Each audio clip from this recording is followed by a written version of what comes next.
Okay, my chat is visible. I made it. I put it there. It's there. It's there on my screen. I will see comments. I will see you talking to me. Now we're gonna play Umineko When They Cry. Controls. Best. Wait. Oh, I have to do it in the game. Toggle, toggle, toggle. Super fast forward. I'll probably do fast text speed. Doobie-doo. Welcome to Rokanjima. The Golden Witch extends her heartfelt greetings. Please take it easy and relax for the time being. There is no need to think overly hard about any of this. Quietly accept all that happens to you. That is all that is asked of you. The difficulty level. So is there actual gameplay? It's not just like straightforward visual novel? Neat. I mean, gameplay.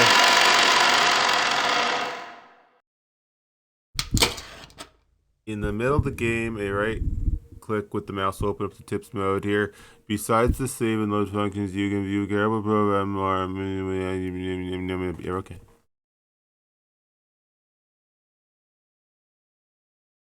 I'm even gonna do all the voices. This story is very obviously fictional and fantastic. Doobie doobie doo. Again. So you still haven't overcome your love of alcohol. The old physician let out a sigh as he removed his stethoscope.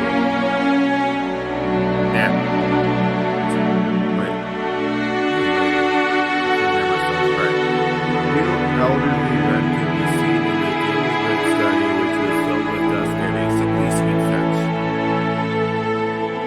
In the corner of this room, which was much larger than what most people would call a study, was an expensive looking man, a man undergoing a physical examination and the physician conducting it. There was also what appears to be a servant watching over the whole scene. Oh, I've actually seen this. I've seen like the very beginning of this game a long time ago. The bottle is my friend. I'm not doing voices.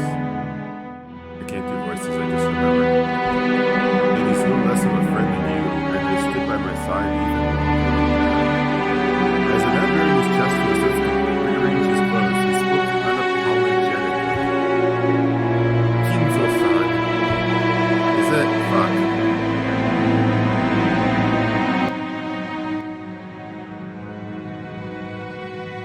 Your body only appears to be well thanks to the effects of the medicine.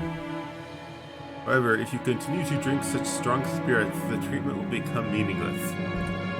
Trust my judgment. Refrain from drinking. I thank you though only for the sentiment, my friend. Genji, another glass. What? I was drinking while the doctor is still here? That way Nanjo can save face. Are you quite sure? After eyeing both the master who demanded alcohol and the friendly doctor who forbade it, Genji, the old butler, silently gave a light nod and carried out his master's orders faithfully. The family doctor, Nanjo, let out a deep sigh once again as he watched the butler busy himself alongside the liquor cabinet. There was a smell filling up the room. The sweet, poisonous aroma felt as though it melted the heart, if not the soul itself. It was the smell of that venomous green drink that the man couldn't bear to part with. Nanjo, you are my close friend, and we have known each other for quite a long time. I am deeply grateful for all you've done to keep me alive this long. I have done nothing. After all, you never listened to my advice as your physician. Ah! And you never listen while I warn you about a mistaken chess move you're about to make. It seems only fair, does it not? What? Master. Thank you. I wouldn't die if I ran out of your medicine, but I would if I ran out of this. Disregarding Nanjo, who had the face set in a who had his face set in a resigned expression, Kinzo took the glass that Genji was holding out to him. Very few people would associate that venomous color with an alcoholic beverage. Nanjo, be honest with me.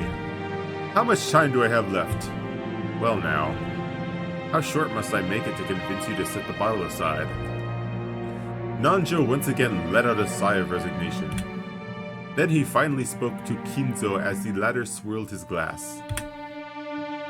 You don't have long. What precisely do you mean by that? Let us illustrate it with a chess game here. You have very nearly achieved checkmate, but you have not yet cornered my king. Nanjo's gaze was directed at a side table with a massive chess piece placed on top of it. Judging by the positioning of the pieces, the game seems to be entering its final stage. Okay, I get it. Black's rook and bishop are cutting deeply at enemy lines. White's king, I get it, he's gonna die.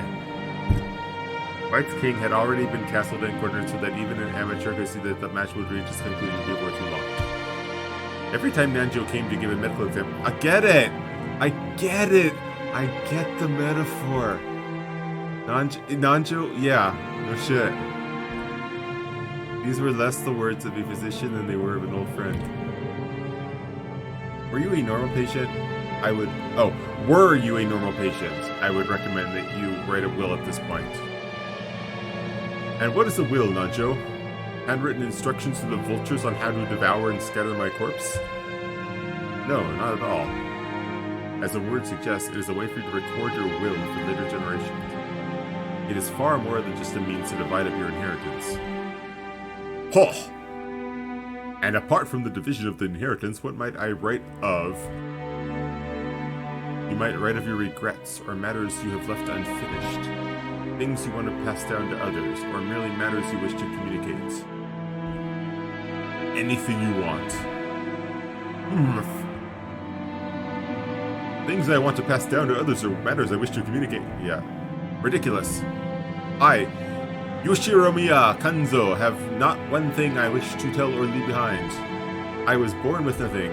I will die with nothing. There is nothing I wish to leave to my foolish children. Kinda mean. Even if the end were to come today, even if it were to come right now, I would accept that fate of death without a trace of fear. I created everything. My fortune, my prestige, everything. Those were built up to me and they will be lost along with me. There is nothing I wish to leave behind. Nothing. After I'm gone, I care not if it goes to waste. I desire no tomb, no coffin. Those were the terms of the contract I made. Oh, okay, there's a witch. Cool.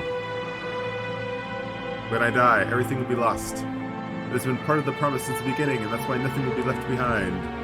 There is nothing I can leave behind. Okay. After reaching a furious crescendo, Kinzo suddenly slumped over. His expression was limp and feeble, as though an evil spirit had possessed him and then left. However, I do have one regret. Okay, so you're fucking lying. I have nothing to leave behind, but there's one thing I cannot leave undone. You would do well to write it down. Of course, it would be best if we could finish it before your time comes. However, even if the worst happens, those who come after you will carry it to completion. You must leave behind your regrets so that they can be resolved. Oh, is this a doctor talking now? I thought it was him talking. Okay. When Nanjo tried to gently pat Kinzo's shoulder, the dying man flew into a sudden rage and batted away Nanjo's hand. It's useless, muda, muda, muda. It must be done while I still live. At the moment of my death, my soul will be devoured by the demons of the contract and wiped out. Damn. For me, there will be no peace or another world after death. That's why everything must be completed before I go. That's why a will has no meaning for me. Even if I had a chance to write such a thing. If I didn't have such a chance, I'd want to see it. I want to see it one time. I want to see Beatrice's smiling face one last time. Oh, Beatrice, why have you resisted me for so long? I'll return everything you have given me. I am prepared to lose everything, so please, show me your smile just one more time. Beatrice, I beg of you. You must be able to hear my plea. That's the kind of woman you are. I beg of you, show yourself to me. You're here, aren't you? You're standing there invisible, listening to every word I say, and even now you're mocking me from somewhere in this room, aren't you? Please, appear to me once more and smile. Feel free to scold me, even snatch away my life by your own hands if you so desire. I don't want to die alone like this. I cannot let myself die until I've seen your smile just one more time. Ah, Beatrice, Beatrice. I offer up this life of mine. I offer it up to you. I'm begging you, Beatrice. Okay. Neat.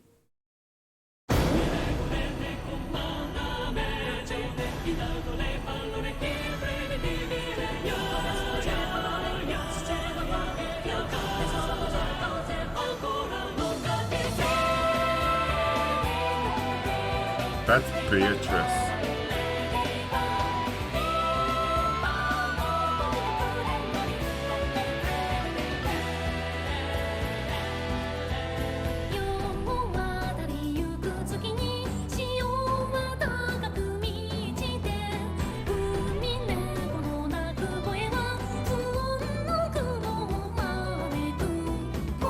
That guy. I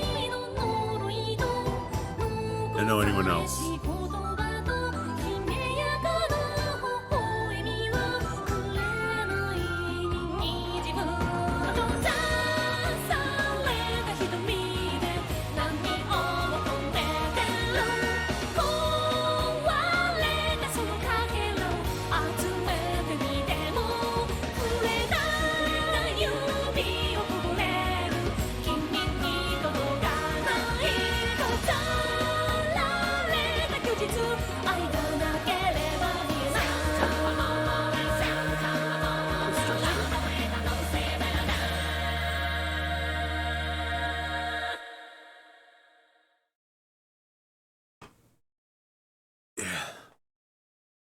Back to it.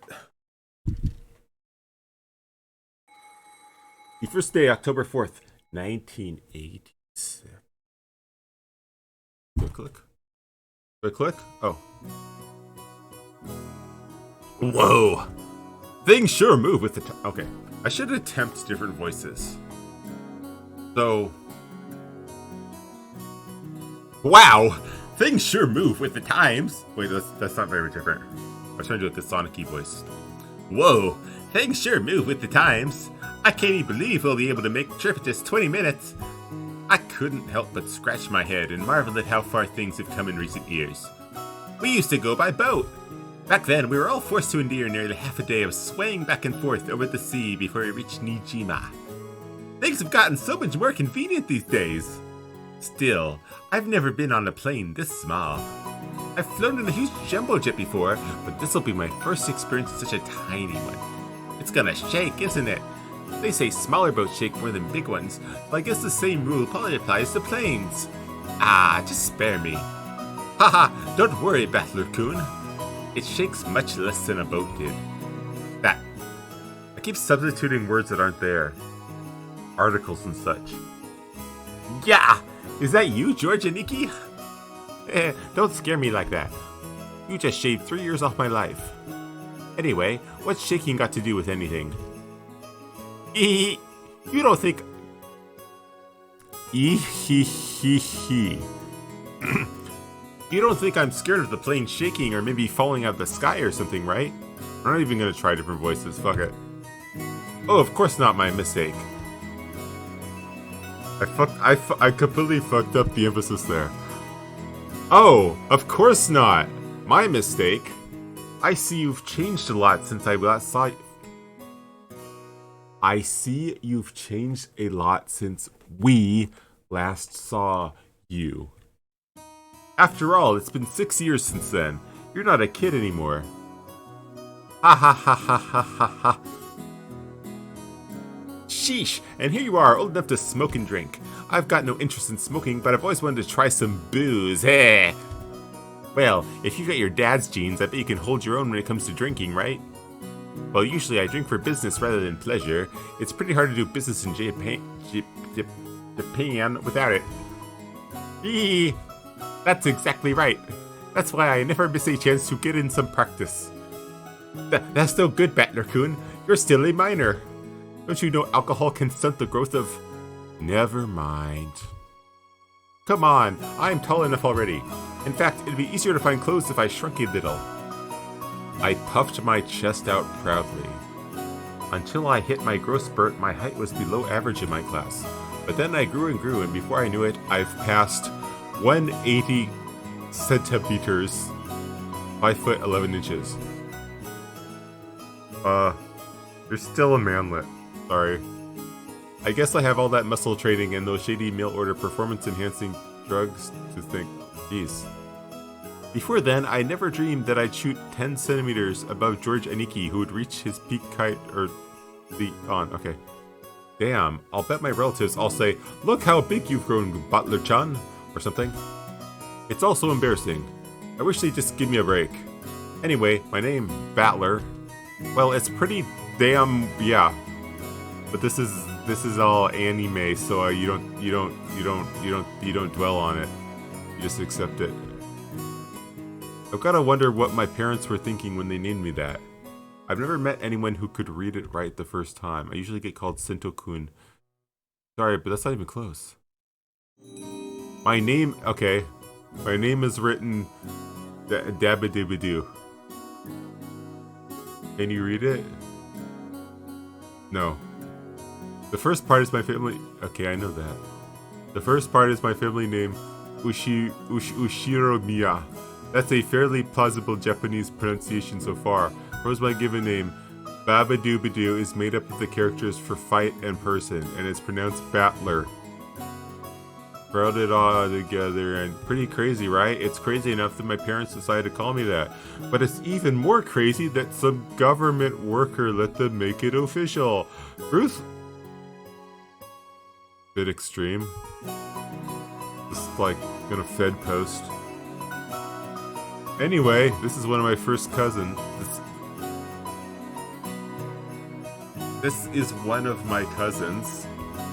His name is Abadjibadoo, produced Yushiromiya George. He's 5 years... That is not pronounced George. He's 5 years older than me, so he must be turning 23 this year. Since the Urashima cousins consist of 2 boys and 2 girls, I end up playing with George all the time. And because I've always thought of him as a big brother, I still call him Aniki today. Whoa, Battler-kun, look how big you've gotten. You know what they say, leave a boy for 3 days and you'll hardly recognize him. It must be... Oh no, I have to do a lady voice. It must be in his blood. Rudolph wasn't... fuck, sakes.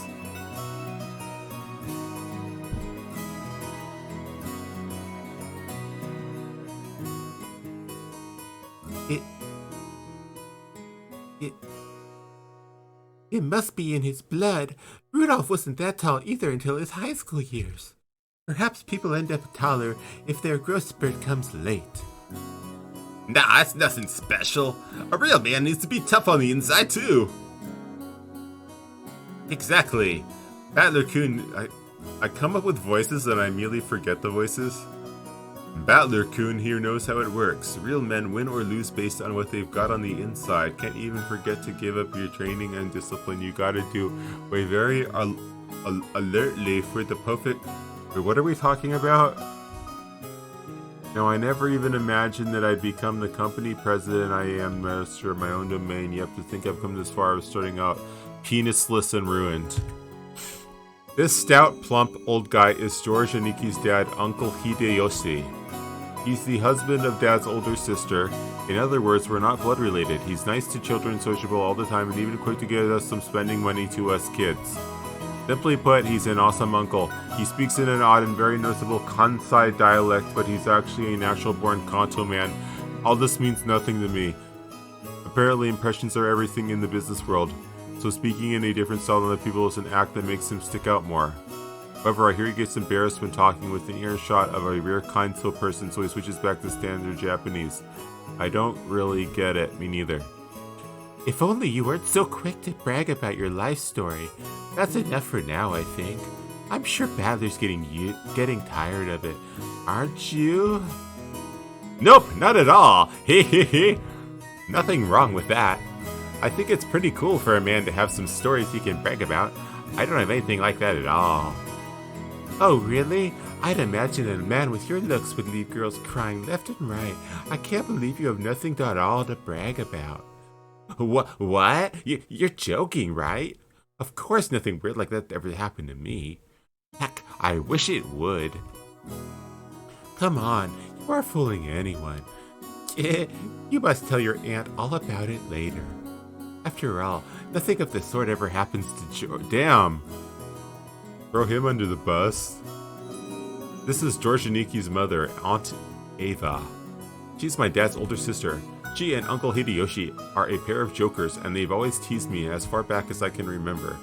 This sometimes made it a bit hard to get along with when I was small. Well, I guess the events of the last 30 seconds prove that they can still be hard to get along with. Even so, George Aniki's family is interesting and fun, and they seem to get along just fine. Sheesh! That's pretty much the total opposite of my family. Battler-kun. Whoa. He's pretty. Have you seen Rudolph-san? Huh? He headed off in the bathroom a while ago. Is he not back yet? Heh, maybe not, the poor fuck. Why can't I read? I keep trying to read and I say the wrong word. Heh, maybe the poor geezer dropped dead. No. What the fuck is that? Is that a laugh? Nemo.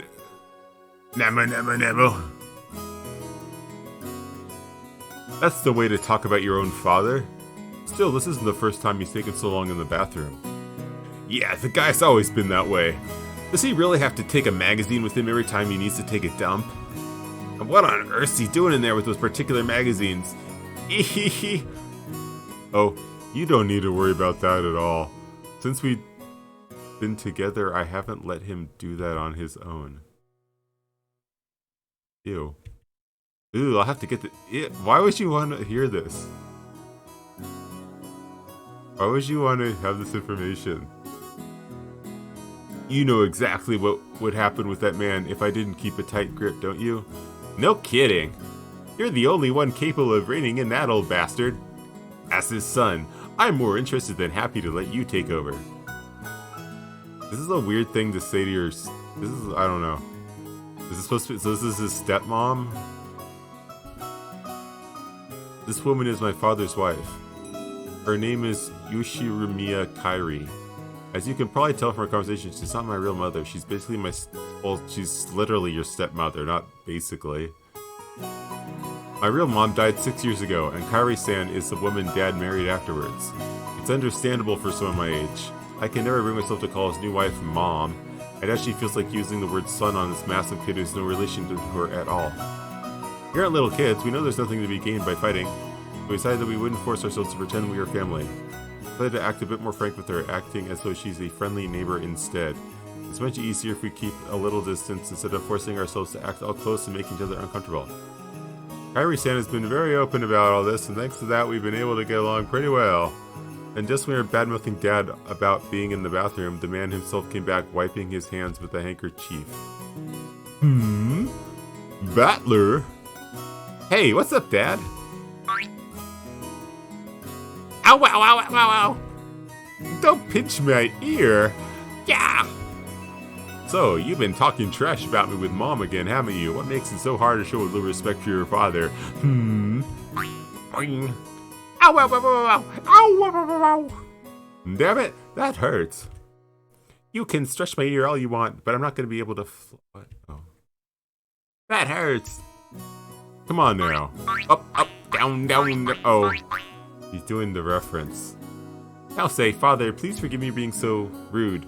Like hell I will. Go find yourself some members-only store if you want it. What does that mean? He's like, okay. This old bastard is my dad. I think I'm pretty tall myself, but Dad's just about as tall as I am. It's no surprise Aunt Eva started talking about Dad's blood when he saw my height. By the way, my height is the only thing I got from him. It seems having weird names runs in the family. Dad's full name is written rabbit-dibby-dibby-doo. You can't read it, can you? Come on, it's just babba-dabba-dibba-doo. Anyway, this guy's name is pronounced Rudolph. Ha ha ha, he must hate grandfather for giving him that. That's a. Okay. I was gonna say, that doesn't seem that much weirder than, like. Whatever. Still, that's no reason to pass that weird naming tradition on to me. Point. As the old bastard would twist in my ear all over the place, I would even stuck up a dabber and grab his ear. Hey, Rudolph, you should know better than to physically abuse your son. Ah, that hurts, Umineko. This scene perfectly illustrated the relationship between the prankster younger brother and the older sister who could deal out punishment to him despite his size. I think that's good enough for now, even if I'll make sure to stretch out his other ear later on. Oh, my apologies. I must leave some pulling for you to do, Kaiser-san. Rudolph, make sure Kaiser-san gives you lots and lots of punishment later on, okay? You're the one talking, Nikki, abusing your little brother like that. Hideyoshi-san, I'd like to thank you very much for picking her up. If you hadn't been so generous, she'd be still unsold in the store. You have my gratitude and apologies. What? Who are you calling unsold? After taking 3 steps back. Which was it? 2 or 3? And Eva unleashed one of her beautiful high reverse roundhouse kicks, which stopped just a centimeter away from the tip of Dad's nose. After starting out with Tai Chi Chuan for her figure, and Eva then developed an interest in the Chinese martial arts. Will this become relevant later on? Let's find out. After that, she went through karate, taekwondo, capoeira, and what does she learn now again? Anyway, they say women's weapons are in her lower body, and that's literally true for... Is that like innuendo, or they just, is that like, are they just saying they're, okay, whatever.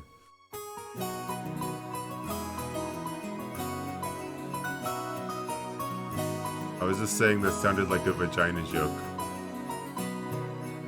But I mean, it's also literally true. They had better lower body strength or whatever. Or not better lower body strength, but it's... Anyway, Rudolph, did you know that a single direct blow to the side of the head like that would knock... Yeah, that's not really esoteric knowledge. Not so long ago, I accidentally connected in a practice match and my opponent was out cold. Sheesh, what a pain. I'm so sorry she can't help walking like a freak. Dad, completely unfazed, shrugged and smiled unironically at Uncle Hideyoshi.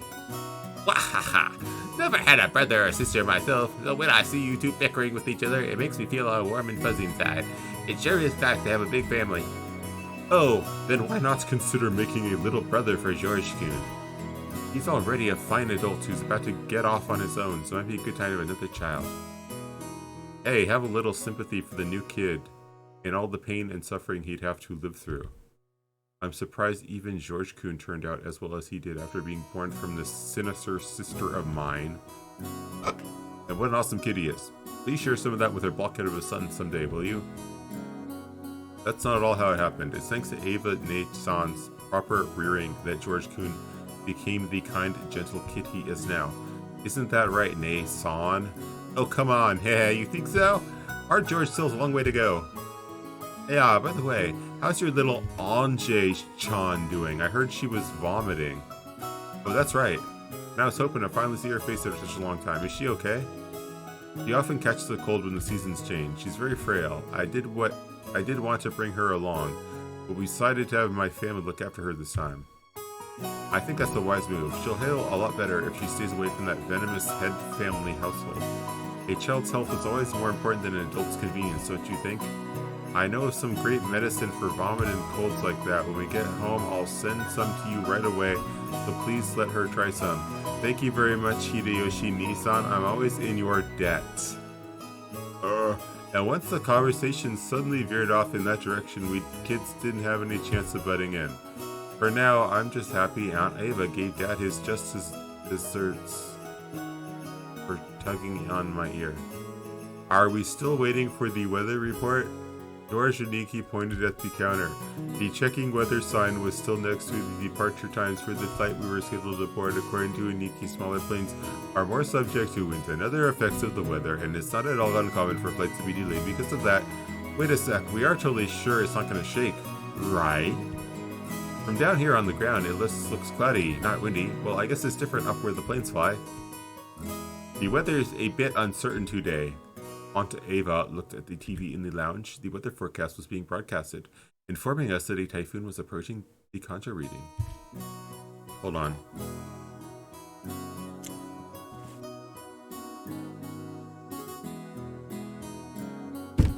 Doo-ba-doo. Doo-ba-doo.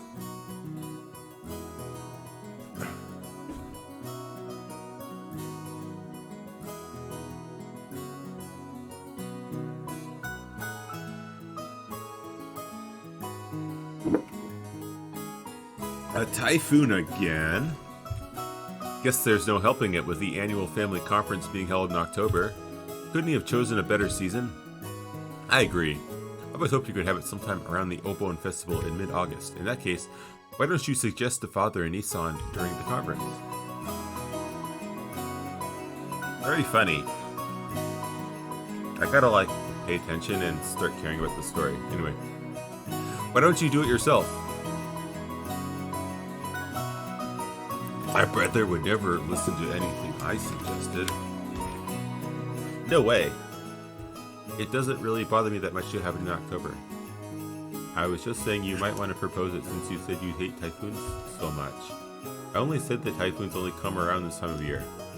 You're the one who said you wanted to move it to the Obon Festival, right? Well, you said it too last year. Didn't you say that it would be easier to fit in your schedule? I never said anything like that. Oh, yes you did. I certainly wouldn't forget something like that. I think I did. You're the one saying it all the time. Didn't you know? Dropping a kick just hairs spread away from impact is a very high level technique. Sheesh, a woman your age shouldn't spread their legs like that. Dad and Aunt Ava's argument turned no different from a couple of rats quarreling. Even though they usually behave like normal parents, they turn right back into kids again when we meet their siblings at the family conferences. You're the one who looks like a real adult, analyzing it all calmly. Oh, if I never turned out like that old bastard, I'd much rather end up as individuals like you, Aniki. Like me? Yo, I still have a long way to go. I still have the look the place out there in the real world. I'm coming to acceptable. I think you covered passing on all those counts about Raccoon. I'm sure you'll accept me fast enough when you become an adult. George Aniki stretched his head and left as though trying to hide his embarrassment. Of course, he was just being humble. Aniki entered a university and became an apprentice at Uncle Hideyoshi's company at the same time, studying both academics and becoming a business emperor in parallel. Then, right after graduating, he got into Uncle Hideyoshi's company as his father's aide, piling up a lot of real-life experience as he devoted himself zealously to his work. His great dream is to one day stand on his own and build up his own kingdom. Aniki is a real paragon of a man sparing no effort as he strives toward his goal. It's almost savage to say they really respect him. And then there's me. I'm nothing at all like Aniki. I'm living my happy-go-lucky idle high school life to the max. I've got no dreams for the future. I just like to sit back, stay cool, and let the money flow in. But of course that can never happen. When Aniki was my age, he had already formed an impressive objective and had started devoting himself towards studying towards that goal, so I guess I can't compare at all. My dad just said, sure, you can study my company if you like cleaning toilets. Damn it, I'm not going to be in the debt of that old bastard. I'll find my way myself. If only willpower was all it took to become an adult. Like one of those self-sulfing journeys that are all the rage these days. It's like I mooch off my parents for that kind of money. Right then, Uncle Hideyoshi shouted loudly. He's a really nice person on the whole, but he doesn't have a problem controlling the volume of his voice. When I looked over, I saw that he was greeting Aunt Rosa, who had come late. Oh-ho! If it isn't Rosa-san, Marie-chan, long time no see. Long time no see you. Oh. Maria, shouldn't that be it's good to see you again? Greet your uncle properly. Oh, it's good to see you again. There you go, well said. How about some candy as a reward? Oh, where did I put it? Rosa-san, it's good to see you again. It's good to see you too, Maria-chan. It's been too long, Carrie-san. Speak English. And? Oh my, Battler-kun. Look how big you've gotten. Oh, come on. It's embarrassing hearing that from every person I meet. Hey, Rosa. You're late. If the plane was on time, you'd barely have made it. I'm sorry. We had some trouble making our train connection. We're waiting on the weather again? Oh, don't complain. I much prefer the 30-minute plane trip to spending 6 hours bouncing about on a boat. Even if we kept waiting here for an hour, it's still much faster overall. Maria Chen's gotten huge too, so I'll tell you now. Ugh, I'll tell him I now. Maria Chen parroted Uncle Hideyoshi's question, looking up at her mother. I guess she doesn't remember her own height. Probably right in the middle of the growth spurt, so her height must change every month. Even a few more years, she'll slowly start looking feminine. Just how tall were you last time you got measured? You keep getting bigger and bigger, don't you? Right? Ugh. I think he's grown a lot since last year. Let's see. She turned 9 years old this year, didn't she? 9 years old. Ugh. That's right. You're 9 years old now. Glad to see you're doing well, Marie-chan. Up you go. Guess you've gotten a bit too heavy to play airplane with. Sure, Nikki. Whatever thing to say to a lady. Here, I'll do it. Up you go. Ugh. I went to lift her up and Nikki's place Maria stiffened defensively, staring suspiciously in my face. Oh, that's right. The last time I met Maria was 6 years ago and she was only 3 years old. Of course she doesn't remember my face. Marie-chan, don't you remember? It's Batlacoon. Let's play together, remember? Ugh. No surprise, I guess. The time she met Butler, she was only 3. You'll keep memories of that age. I saw her in space apart from mine, because she meets him every year, but I haven't had contact with the Ushiro Mifi family above her at 6 years now. So it's no surprise that this 9-year-old girl doesn't have any memories of me, even though I can only just remember her being a 3-year-old crybaby.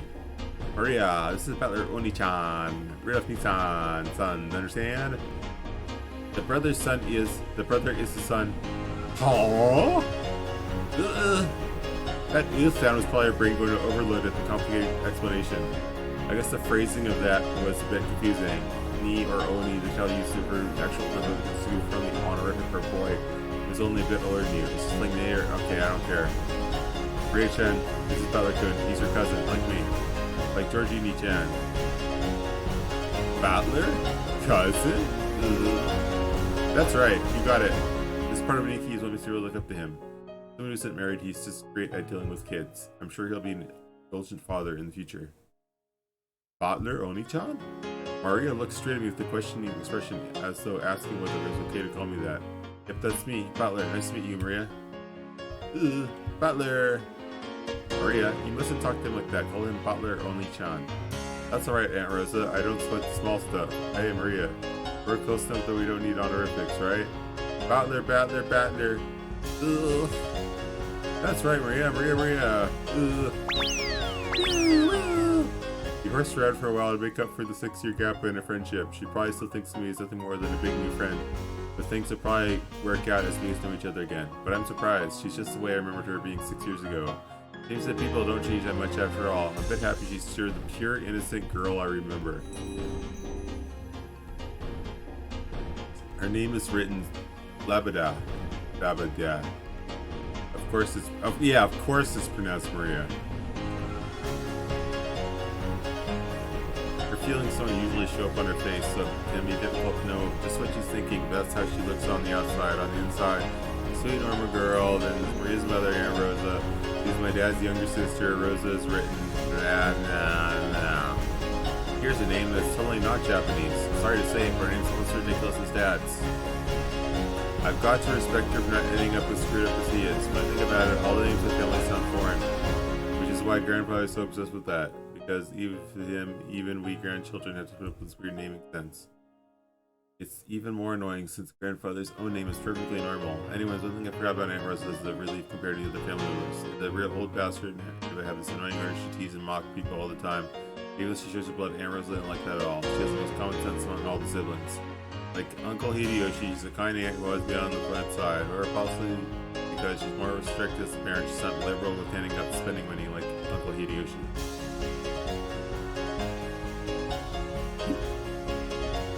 Okay, now we have the entire group of filmmakers who are going to board the plane.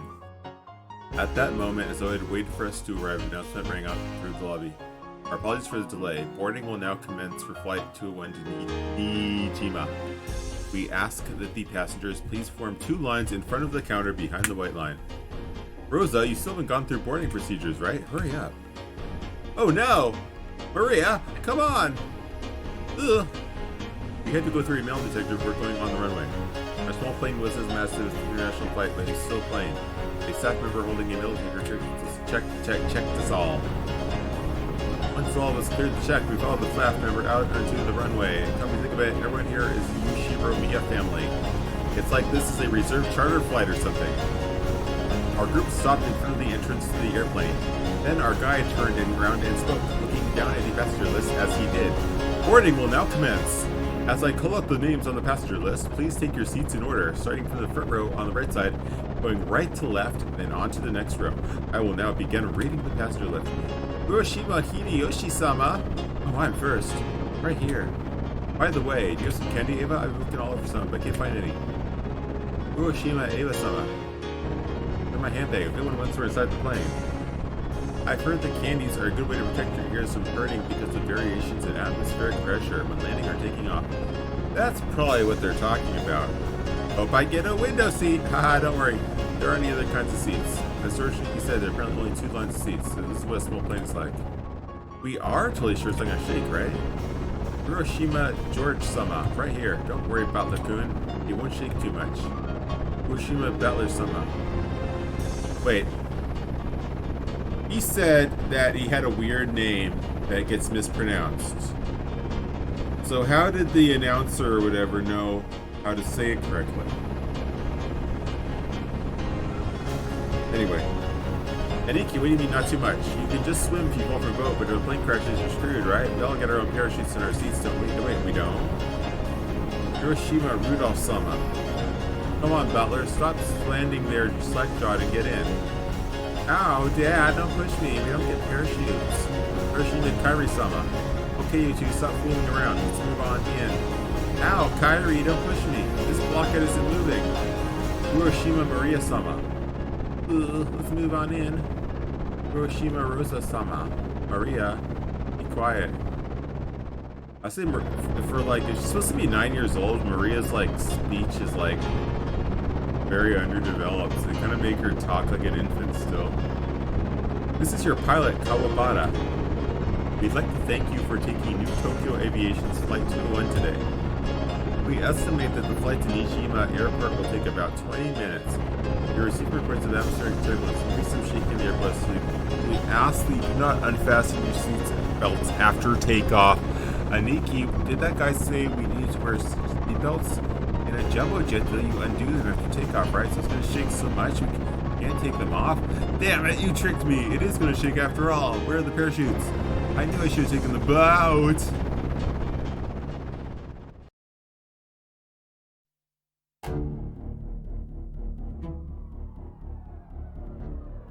Legend of the Golden Man.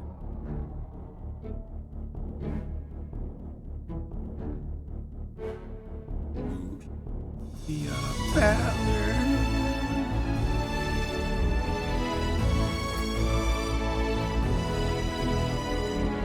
Who's Jessica? Who the fuck is Jessica? Okay, we haven't met these people yet.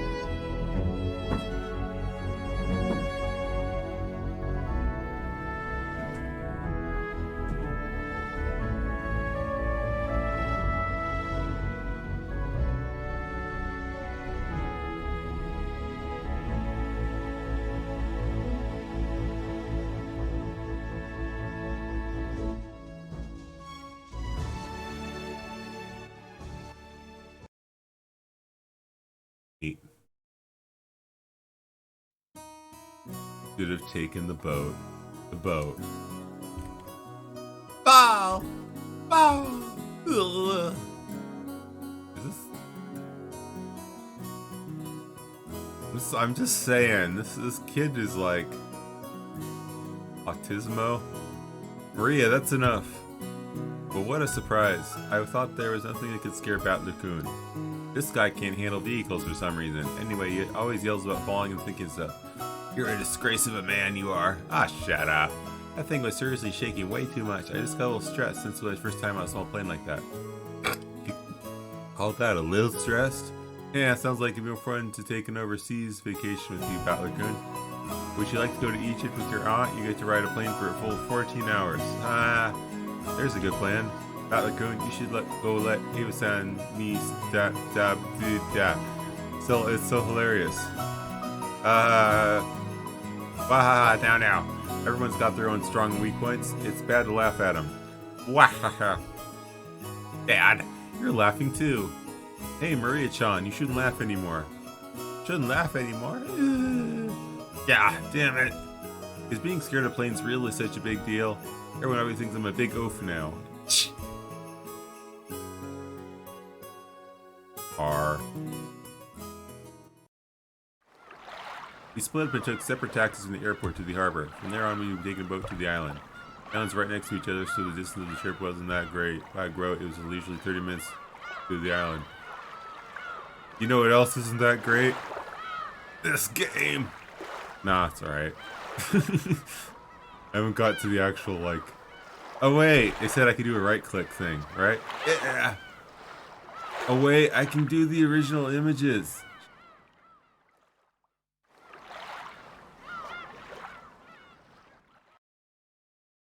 Oh!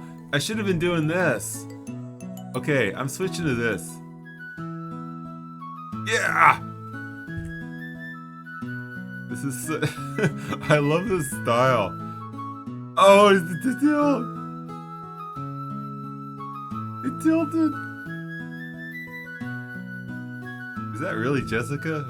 Wait a sec, George. Is this big guy? Hit the fan? Dude, this art style is so much better. Is this big guy Battler? We both stared at each other. You definitely didn't look like that in my memories, but I do remember her crazy way of talking. Ah, dude!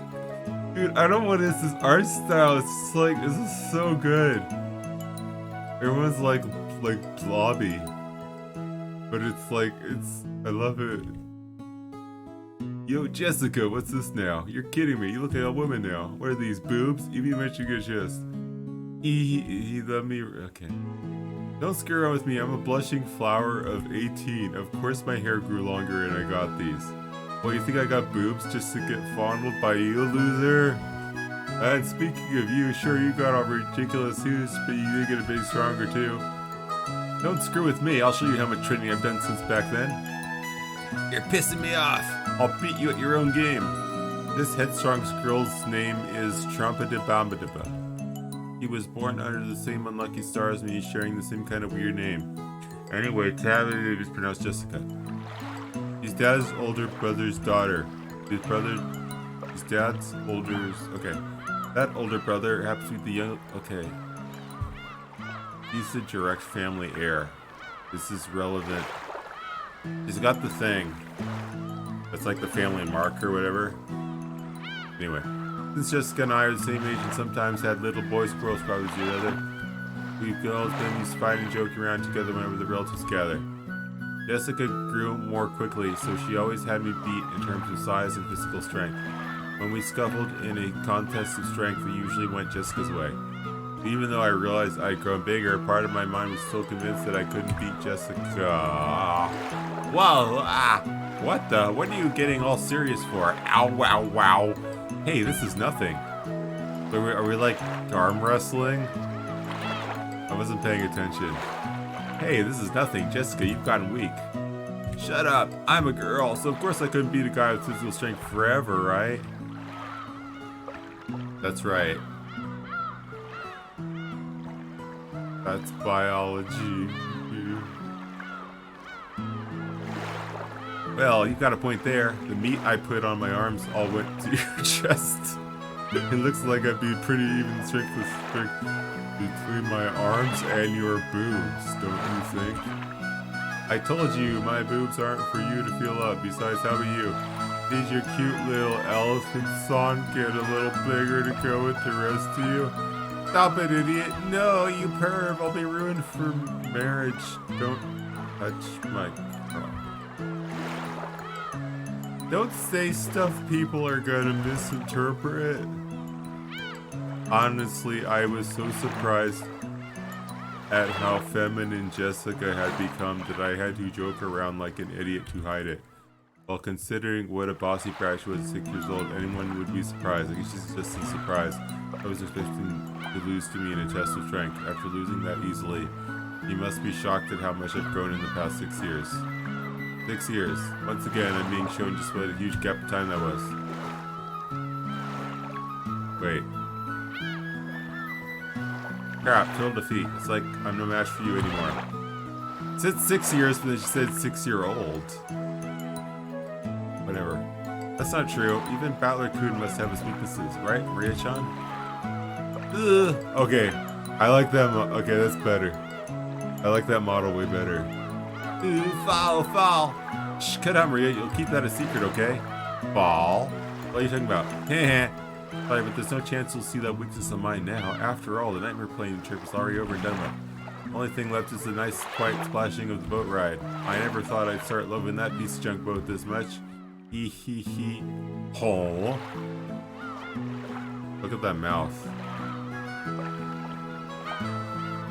George Nissan, is something wrong with his head? You'll understand soon, very soon. At the time, I didn't get what Annie came up with that big smile. What have we here? Ooh, probably sound how big you've grown. Who's it this time? It's an old lady with an apron. Oh yeah, that takes me back. I remember now. You remember her, right? It's Kumasawa-san, the servant. I can never forget you, Kumasawa-ba-chan. After all, you haven't aged a bit in these past 6 years. If anything, you're looking younger than ever. Oh ho ho. Lately, my spins are getting quite smooth and silky. And look, has my chest gotten bigger as well? How'd you like the little feel? You're kidding, right? My breast fondly is strictly limited to bouncy girls. Okay. Oh, I was quite bouncy in my youth. Don't be shy, fondled.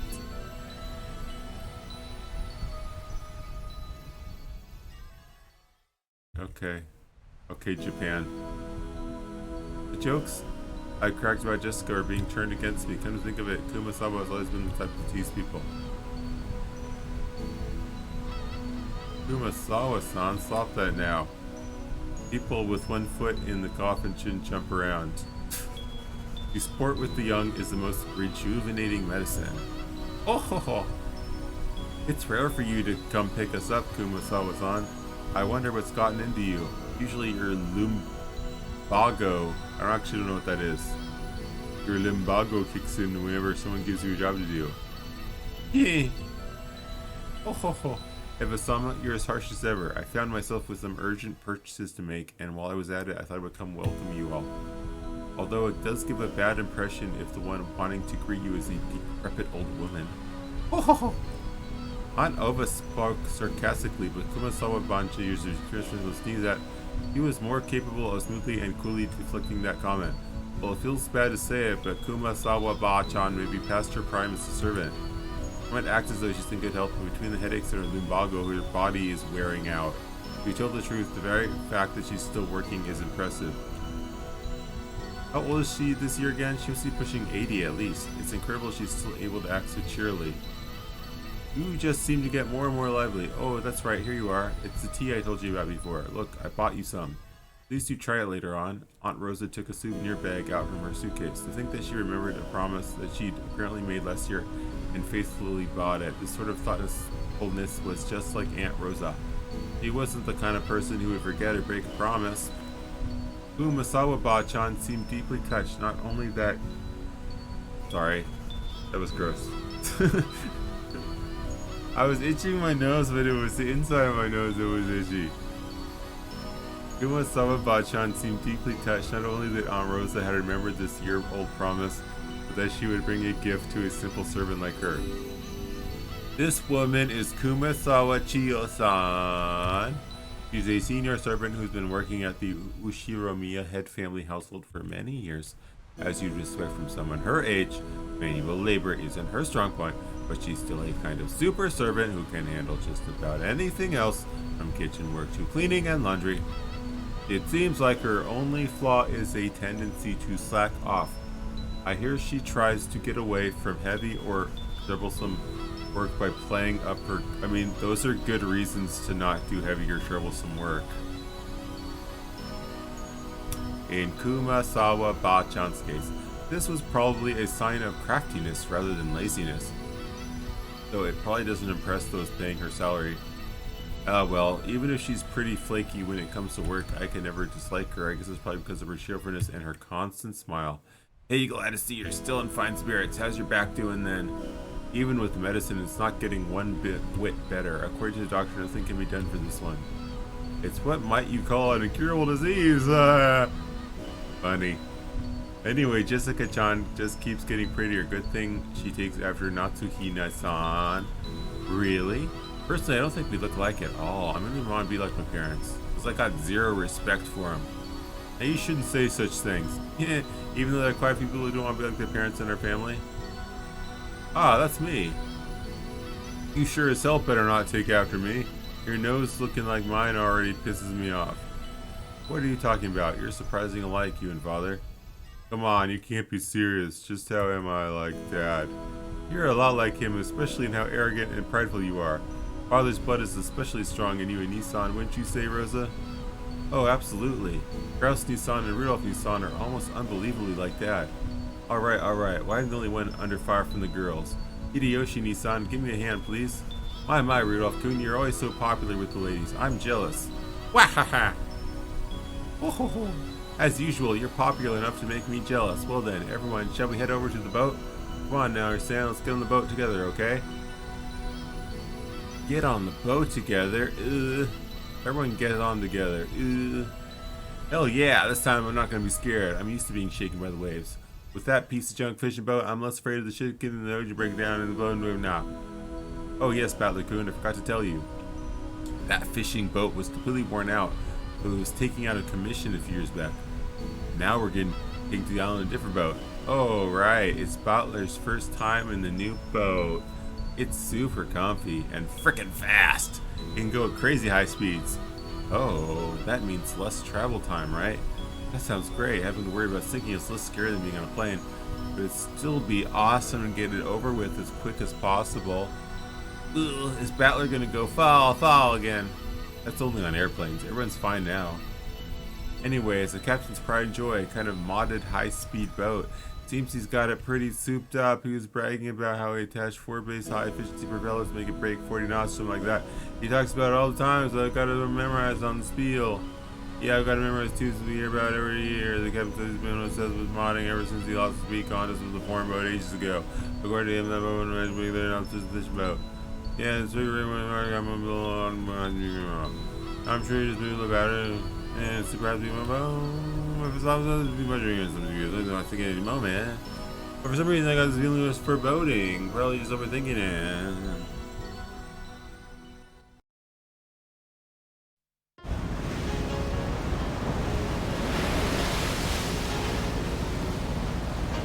Hey Battler, maybe you should swim to the island. Battler couldn't shouldn't even layer too much. He might fall. Fall. Damn it, this is why you're all grinning back there. This is the high-speed boat the captain started modding. Oh yes, that piece of junk fishing boat for 6 weeks goes only came on this guy. Whoa, it's shaking. Gonna fall. Ooh, and fall. If I fall, I'm just drown. Where's the parachute? I mean, where's the buoy? Give me a life jacket. Battler, what the heck are you doing that for? Jessica-chan, reach on, it's not nice to tease. Battler-kun, if you're scared, just don't come out on the deck. I think you'll be able to calm down a bit if you go inside the boat. Yeah, that's a no thank you, Aniki. Shipwreck victims are always the ones inside the boat. Survivors are usually those on the deck during the... I don't think that's true. But I'm staying right here, but it's shaking. I'm gonna fall. Whoa. Gonna fall. Maria, I told you to behave yourself. But Battler-kun, it looks like you really can't handle it. I'll go tell the captain to slow down for you. Whoa, Aunt Rosa, thank you. I can tell now that safe, slow driving is definitely the way to go, even on the sea. Don't do that, Rosa. Trials and tribulations are important for young men. Isn't that right, Battler-kun? You'd be better able to overcome a little scare like this. Otherwise, you'll never be able to go to Egypt with your aunt. Whoa, Aunt Ava, you're so mean. Oh no, I'm gonna fall. Life jacket, parachute. Whoa. Wait, gonna spin around and think that way. What's the enemy aiming for? Is he doing this to scare me? If that's what he's aiming at.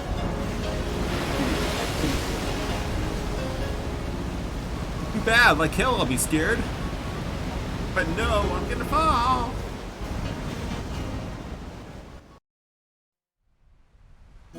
So after I made a huge fool of myself for a while, Aunt Rosa had a talk with the boat captain and he slowed down to a more manageable speed for me.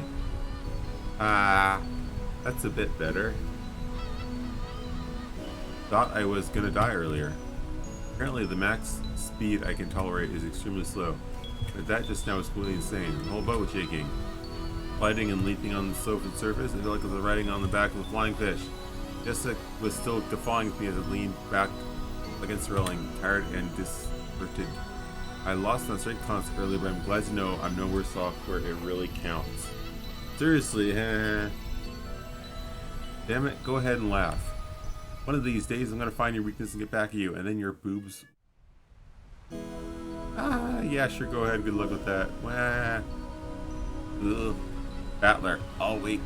Yeah, Battler all weak. I want to die on land, not in the ocean or the sky. Maria was patting my back, so I pat her head in return. Her expression was blank as usual, but I realized that she wanted to console me. Battler-kun, the captain's throwing in drinks to make up for this. Would you like to calm yourself down? George, Aniki, and Kumasawa Bachan brought us all ice-cold cans of soft drinks covered with beads of water. Judging from Kumasawa-san's big grin, our parents inside the boat were probably all rolling around laughing at my moment of pure terror. Damn it, I'm so embarrassed I can't bear to face any of them. If I didn't change the subject somehow, I had the feeling I'd be the butt of everyone's jokes for the whole trip, so I started thinking something harmless to talk about.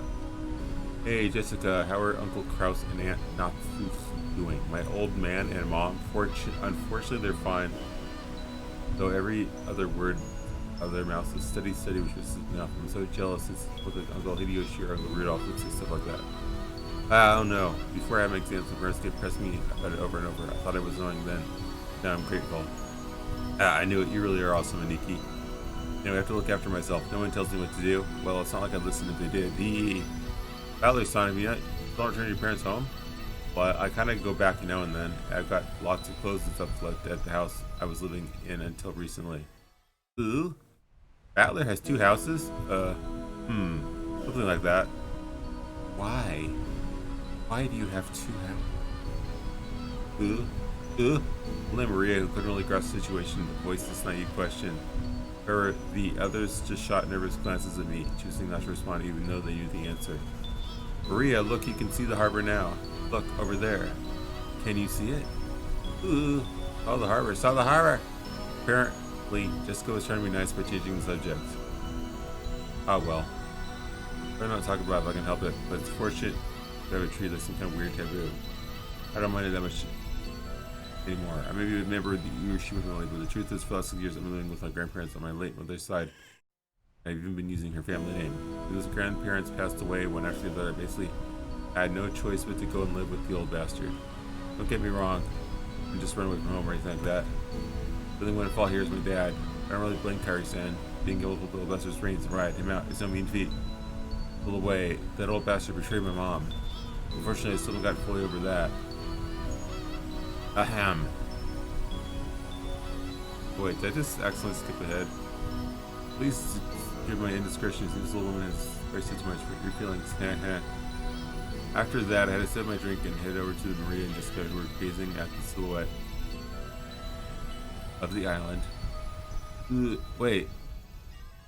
What did I do just now? I think I pressed the button and it skipped over stuff, or just loaded it really fast. Small island silhouette is in front of us. Had gotten bigger, gotten pretty close.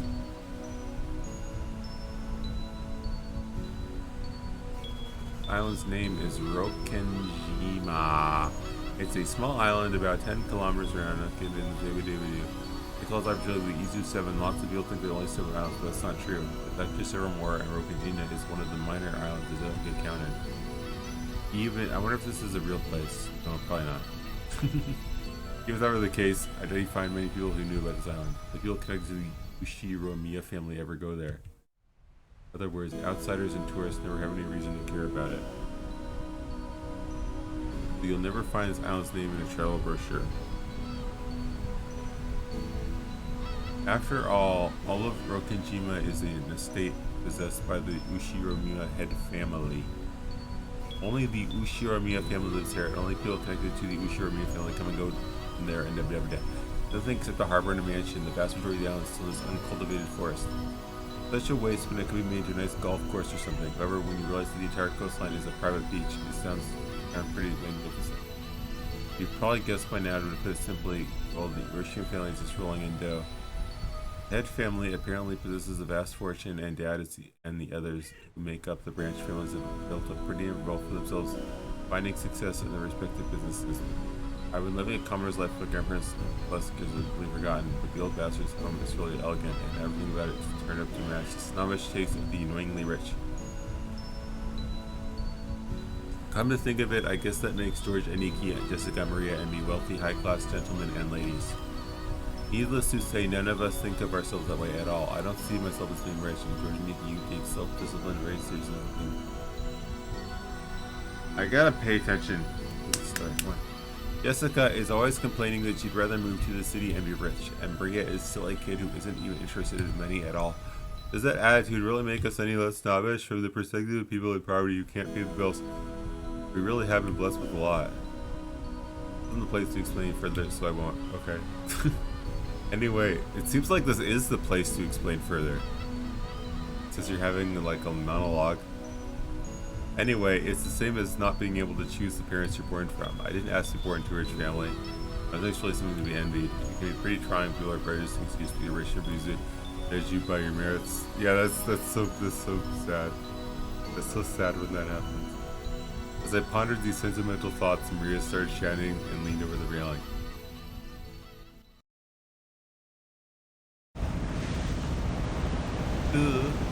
Gone. What's wrong, Maria? Did you drop something? Gone. Maria kept yelling, gone. As though she dropped something, but when she saw it, she yelled, what's wrong? What's gone? I'll look for it too if you want. What is it? If he dropped something, sure would look down for when she went over the ocean. One would assume by that gesture she dropped something, she was saying something that wasn't there. Strange. However, since my last time I visited 6 years ago, it was fought for Aniki every year. Aww. If I remember correctly, was there a torii or something on top of that small crag around here? That's right, it was definitely there. For well, since we built the island, it was first thing Korea as a landmark. Very amazing valor. You can spend 6 years to remember it. It was here, wasn't it? I remember too. The tutelary god's shrine and that torii thing were standing all alone on that crag, and now that you mention it, they're gone, aren't they? I'm pretty sure they were there last year. Gone. Ugh. Maybe they were washed away by the waves or something. There's a small crag, so we got worn over time. Well, that's my theory too. It's last summer that it disappeared, but they say the enormous lightning bolt came crashing down when evening and smashed the shrine. The fishermen whispered that having a thunderbolt fall upon our honored tutelary comes to the port of approaching misfortune. Kuwabara! Kumasawa-san smiled impishly as if teasing us from her hands to the wall, intoning a Japanese phrase meant to ward off lightning. I knew that. You didn't need to explain that to me. However, Maria apparently took this seriously and started fixedly over the ocean to where the crag housing the shrine god was supposed to be. A portent of misfortune. Ooh. Enough, Kumasawa-san. Maria isn't old enough to get that kind of joke. It's okay, Maria-chan. It's just a coincidence. Nothing scary is going to happen. Aniki put a hand on Maria's shoulder to calm her down, but Maria's sharp-eyed expression didn't waver. Misfortune. Maria muttered that word over and over. Apparently repeating the single word over and over is this habit that, yeah.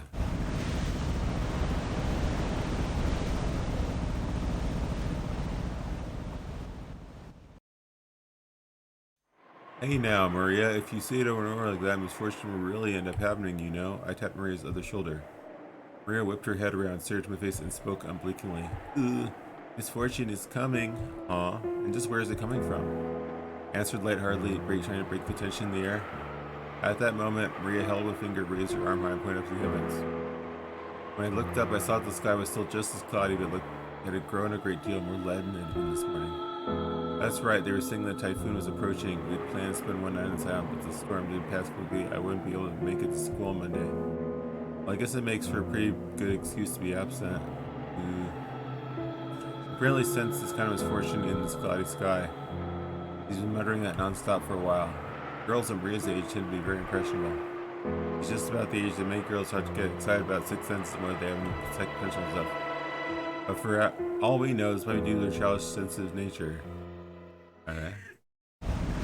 It's okay, Maria-chan. The weather might get worse tonight, but tomorrow will clear up and become a pretty blue sky. Ooh. Pretty blue sky? Ooh. That's right, by tomorrow will be a pretty blue sky. That's when rain doesn't end and no clouds are never clear. Ooh. Rain that doesn't end. Clouds are never clear. Ooh. I know the typhoon's coming, but soon it'll go away. You okay, Maria? Wow. Maria started yelling, ew! She's on a tantrum, we don't understand what she's trying to say. What in the world is Maria so desperately trying to warn us about? Unable to understand, we couldn't help but feel a vague sense of misfortune. I've heard that everyone can feel supernatural, but that weakens as you age. That might mean Maria, the youngest one of us, all still possessed some kind of sense that the rest of us had lost. I wonder if that sense is sending her a warning. At that moment, Kumasawa-san shyly opened her mouth. Rumor has it that long ago, Rokanjima was... Kumasawa-san, let's not talk about that now. Kumasawa was able to tell some kind of story. Jessica sharply interrupted her. Just as because tone was extremely firm for her, I wanted to push her further to have simple curiosity, but didn't want to look at his face. Whatever Kumasawa-chan was likely to say would probably make Maria even more uneasy. If I tried to press her for the story, the odds were pretty good that it would be anything bright and cheery. Oh, I do apologize about that. You went here, sorry for the memory thing going through me now. Gossipers have no reason to hang around after they've been told to stop chatting. When Kumasawa-san finally realized she'd be upper standard bound, she went back inside the boat. After she left, Uncle Hideyoshi showed up in her place. Since he'd arrived mid-conversation, he completely failed to notice the complicated atmosphere that hung about the scene, so she refreshingly and unwittingly swept that atmosphere aside. So in the end, it was this lack of tact that brightened the mood. Looks like we're almost there. Okay, just a bit more. It took forever at the speed we went today, didn't it? I wonder what the fault that was. Uncle Hideyoshi, give me a break already. Oh, come on, don't stop there. Seriously, thanks badly. It's taking forever. Ooh. Mary probably thought everyone was refusing to listen to her. She hung her head, wearing a fearful expression. As she did, George and Iki crouched down to meet her eyes and spoke to her kindly. Maria-chan, there's nothing to be afraid of. Because we're all together. There's nothing to be afraid of if we're together. Go ahead and say it. Ooh, there's nothing to be afraid of if we're together. There's nothing to be afraid of if we're with each other. Ooh. That's right, exactly what George and Iki said. If we stick together, we'll be kind of afraid of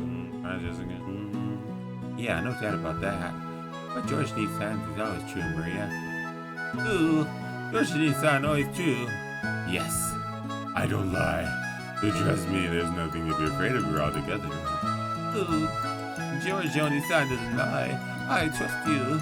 There's nothing to be afraid of if we're all together. Ooh, not afraid. Maria jumped into George Niki's arms and hugged him tightly.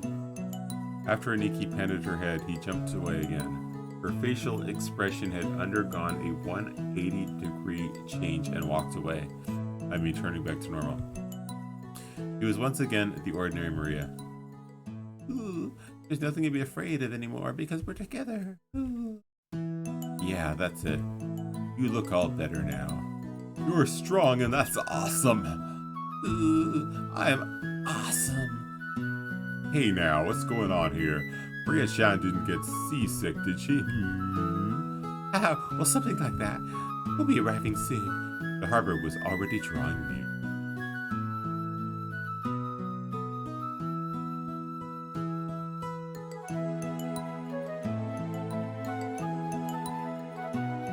Okay. Neat.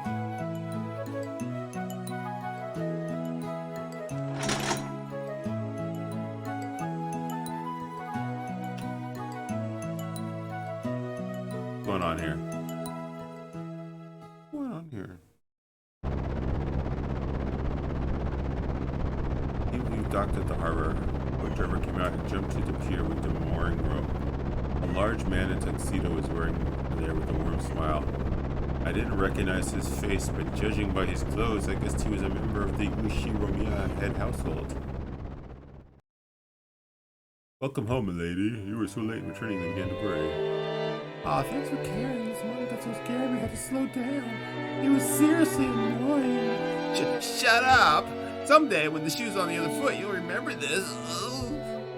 At this rate, word will spread to the whole family, and I'll be the conversation piece during dinner. Even without this, every time I'm using juice, your topic. Damn it! Why does the Hiroshima family have to live on this isolated island? In the meantime, the boat had finished its mooring. A small plank was lowered so we could get down. One by one, our parents came up from inside the boat. You must all be quite tired for your long trip. Madam, please allow me to assist you. Thank you.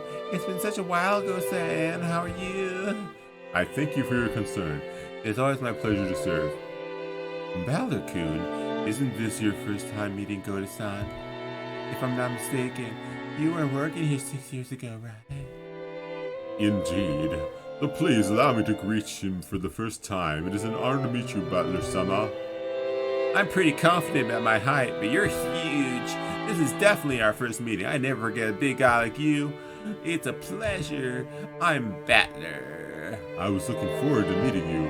I am Goda, your servant, and I've been working with the Ushiromiya family since the last Broad Avenue. It is a pleasure to make your acquaintance. If there is anything you need, please feel free to draw me at any time. Goda-san, it's been some time. It has been too long, George-sama. Please allow me to assist you. As usual, you're a pro at welcoming guests. If you ever need a job, just let me know, okay? I'd hire you anytime. You do me too much honor. Please allow me to assist you, Hideyoshima-sama. Goda-san then led a hand to everyone as he disembarked, greeting them as they passed. His speech and mannerisms had the refined polish of a professional. He was very graceful in contrast with his initially tough-looking appearance. His large size made him seem a bit scary for us, but he was much more polite than my first impression had led me to believe. He claimed to have served on the island for 2 years, but he doubtless worked at a similar job somewhere before. After everyone disembarked, the mooring rope was untied and the boat started to steer away from the harbor. It was probably returning to its home port on Nijima. The captain waved his hand in farewell. Maria conscientiously waved her hand back. Now think about it, let me see why I felt something out of place for a while now. I can't hear the cries of the seagulls. Seagulls? The birds? If I remember correctly, when we came to this island in the past, the eagles always greeted us with their nya cries. Because of that, when I hear the cries of seagull anywhere else, I get the feeling I'm coming to a family conference. Except for the small part of the island where those of the Ushiromiya head family live, Rokenjima has been left uncultivated, which apparently makes it a paradise for wild birds. Supposedly there was a cliff somewhere that housed a huge seagull colony. The island was always full of seagulls. Not having those seagulls here to greet us made me feel a bit lonely. What's wrong, Battler-kun? Oh, Rosa, nah, it's nothing really. I was just thinking it's a bit lonely without the cries of the seagulls. See, they said it. They said the thing. They said when the seagulls cry, when they cry. They're not crying. But this title is Umineko when they cry. Even though there are so noisy, there isn't one to be seen. Why no seagulls? Maybe it's because the seagulls are having a get-together somewhere too. Rage, you want to see the seagulls? Wanted to see them. This stranger isn't even a single one around. Maybe Jessica grilled them all and ate them. The hell, don't say disturbing stuff like that. You'll get Maria believing it. Oh, Jessica, when you grilled them, I said you grilled them. I did not. Why the hell would I do something like that? That's right, Jessica grilled them. Get him meatballs, liver and onion. Swimming meatballs, liver and onion. As my friend Jessica, Maria tagged along looking like she was having fun. I never guessed she was such a good sport. Already then from now on making my #1 follower. As I smiled at her, she beamed, looking overjoyed, possibly because she was happy about this little connection we made with each other. That's not it, Maria-chan. I've heard wild birds are attuned to changes in the weather and atmospheric pressure. The weather will probably get worse tonight. The seals might return to their nests early. Not grilled. Jessica Oni-chan didn't grill? No, no, I would never do something like that. Butler-chan, you admit right now that you lied. Butler-kun, Ray-chan is a naive girl, so she takes even jokes seriously. You should choose your jokes more carefully. George Aniki gently scolded me. Even though I outstripped Aniki in height, Aniki was Aniki, of course. There was no choice but to immediately apologize. Sure, my bad, my bad. Maria, that was a joke. Eagles are all taking easier nests today, that's all. Butler lied, George and John Had she actually been tricked despite all the fun she was having? Her pure eyes made me feel guilty. Maybe I went a little overboard after all. Yeah, that's right, that's right. What George Niki said is true. The weather's bad, so they probably went home for the day. It doesn't mean they're gone. Right, Aunt Rosa? That's right. Tomorrow, when the weather gets better, I'm sure they'll come back so we can hear them cry. Yeah, just like those you. Ooh, I'll wait till the weather gets better and they come back. I'm gonna wait till tomorrow. Wait till tomorrow. Wait. There's an alarm movement, so we're worried about George Niki rules me to care of the kids. I think I remember Aniki taking good marriage well and surprised 6 years ago. Aniki, that's probably your gift. George Cooney is amazing at taking care of young kids. You want to, but you do great with a job in childcare, do you think? Yeah, it sounds like George Nissan is wanting to do something like that. Personally, I think that's you better than doing business in the office. Oh no, childcare's a fine career path, but it's not a job where merely liking children is enough. Really are modest, George Coon. Bella Coon is quite good with children too. Just a second ago, you didn't last long, but it's been a lot of fun. Just keep on playing with her like you did just now. Just choose your jokes more carefully, okay? Yeah. Aunt Rosa winked at me, giggling a little. She's a real mother, I thought to myself, who's happy to see Maria having fun. Come on, Rosa. Deep breaths too. What the hell are you doing? Let's get going. Okay, we're coming. The old bastard was waving for us to hurry up. Yeah, we need to get going. Might as well have this conversation after setting our luggage down in our rooms. Now then, everyone on the Umineko gatehouse where you'll be spending the night. Please, this way. Oda-san called everyone and led the way. Numa-sama-san brought up the rear.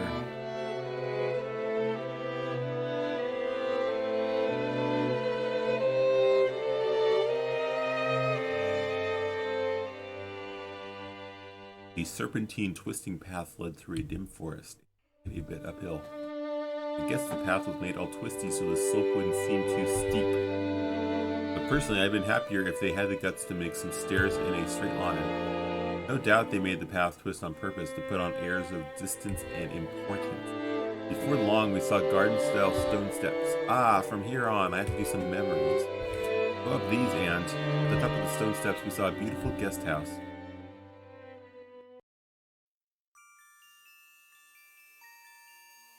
Its facade was lovely, of course, but more importantly, we couldn't enter its doors without having our hearts stolen away by the splendor of the beautiful rose garden spreading before it. Ah! It's as beautiful as ever this year, a real delight for the eyes. After climbing the stone steps, the people greeted by this rose garden gave voice to their impressions one by one. Is it just me or are the flowers less lively this year? It's probably because it wasn't that hot this summer. I also believe that was a factor. Sadly, this year's blooming is a tad inferior when compared to last year's. Even so, it was a delightful rose garden. I remember that even 6 years ago, huge numbers of roses had greeted us every year. This rose garden was the first thing that greeted the people who came to Rokenjima. Even our parents who came here couldn't help but give voice to their admiration. In fact, they seemed to have undergone a power-up from the garden in my memories of 6 years ago. This place is always so amazing. It would be wonderful to have a rose garden like this at home. Give it up. Who do you think would take care of it? Roses are a real pain with bugs and diseases to worry about. Well, from what I've heard, Kyrie and San take care of a rose garden every day. Make sure no bugs get anywhere near it, right? Aww. What are you talking about? That's right. So in this person's case, the rose goes after the insects like some nasty carnivorous plant. Oh, so that's what you mean. Come on, Rosa, can't give it a rest just for today. I put that sort of thing completely behind me. But were they... I wonder, after all, your womanizer on almost a genetic level. No need to worry, Rosa-san. When a rose gives you too much trouble, so just nip it at the root. Oh, such frightening talk this is. Guys who are popular with the ladies are always forced to live dangerously. Sure hope to turn out a bit prettier in my next life. Hideo, you sound like I keep saying it's like that at all. And Kyrie, stop it, you're freaking me out. You made my rose spill. Hey Marie-san, look over there. These roses have especially magnificent roses. Ooh. It's pretty sweet. This suits my elegance perfectly. Hey, cut it out. Marie's gonna imitate you and get hurt by the thorns. He yelled at me as I leaned to smell the roses scent with an exaggerated gesture.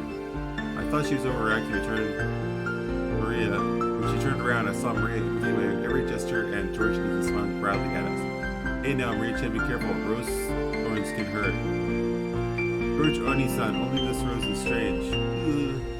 Strange? What's wrong? Maria pointed at a single rose. It immediately understood she found it odd. In the midst of all these magnificent roses, one single rose was just starting to wilt. There wasn't any particular reason. Some roses flourish as wilt. That's all there was to it, but Maria seemed very concerned about the only unhealthy one in the group. It must have made her feel lonely. Oh, you feel sad for this rose because the only one that's unhealthy. Ooh, the others are all healthy, but this one's sad. Well, they all bloom and wither at their own paces. I bet this one's just starting to wilt early because it got to bloom compared to the others. Yeah, that's right. It probably just bloomed like crazy, fulfilled its duty, and went to sleep. Student gets worked up about it.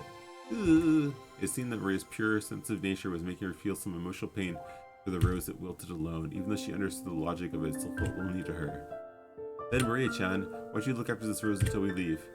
Ugh. And George Shiniki straightened up and felt around in his pocket. He then took out the wrapper from the candy he had been sucking on the plane. He twisted into a thin string and gently tied it to the rose as a sort of marker. Hey, that's pretty cute. Let's mark it with this. Later on you can come and give it some water. I'm sure Mr. Rose will be happy. Come to give it water. I think you should give Mr. Rose here a name. I'm sure they'll make it happy. You'll get to know it a little bit better. A name? A name? Ugh.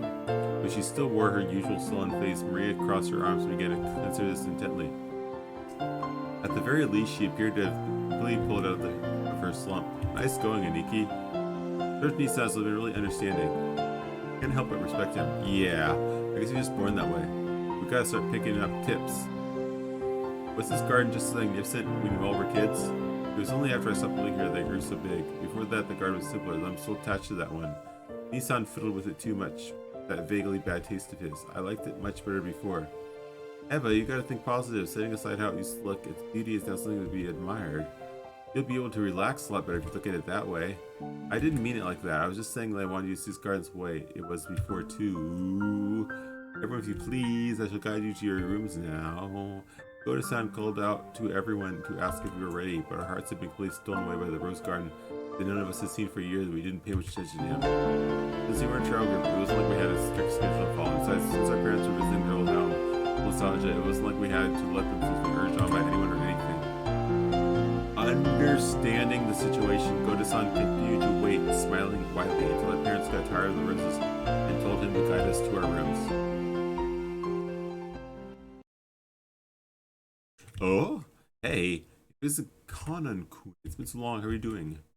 Uncle Yuji-san shouted.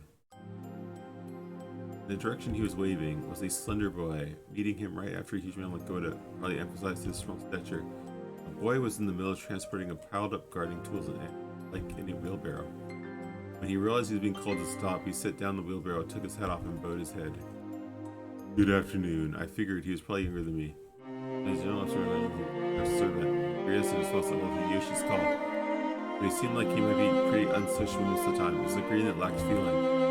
Goda-san noticed that our interest had shifted towards him and went to the boy's side and introduced us to him. Butler Stan, I'm going to introduce you. This is one of our servants of the Hiroshima head household. Anan-kun, meet our guest. I'm pleased to meet you. I am the servant.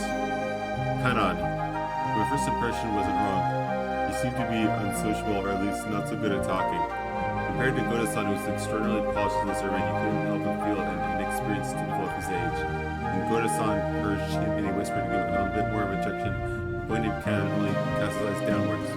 Kanan-san, could you perhaps give me a little more of a greeting? No, because we are furniture. He didn't seem to be pursuing us, but he would fall asleep because he knew what else to say greeting.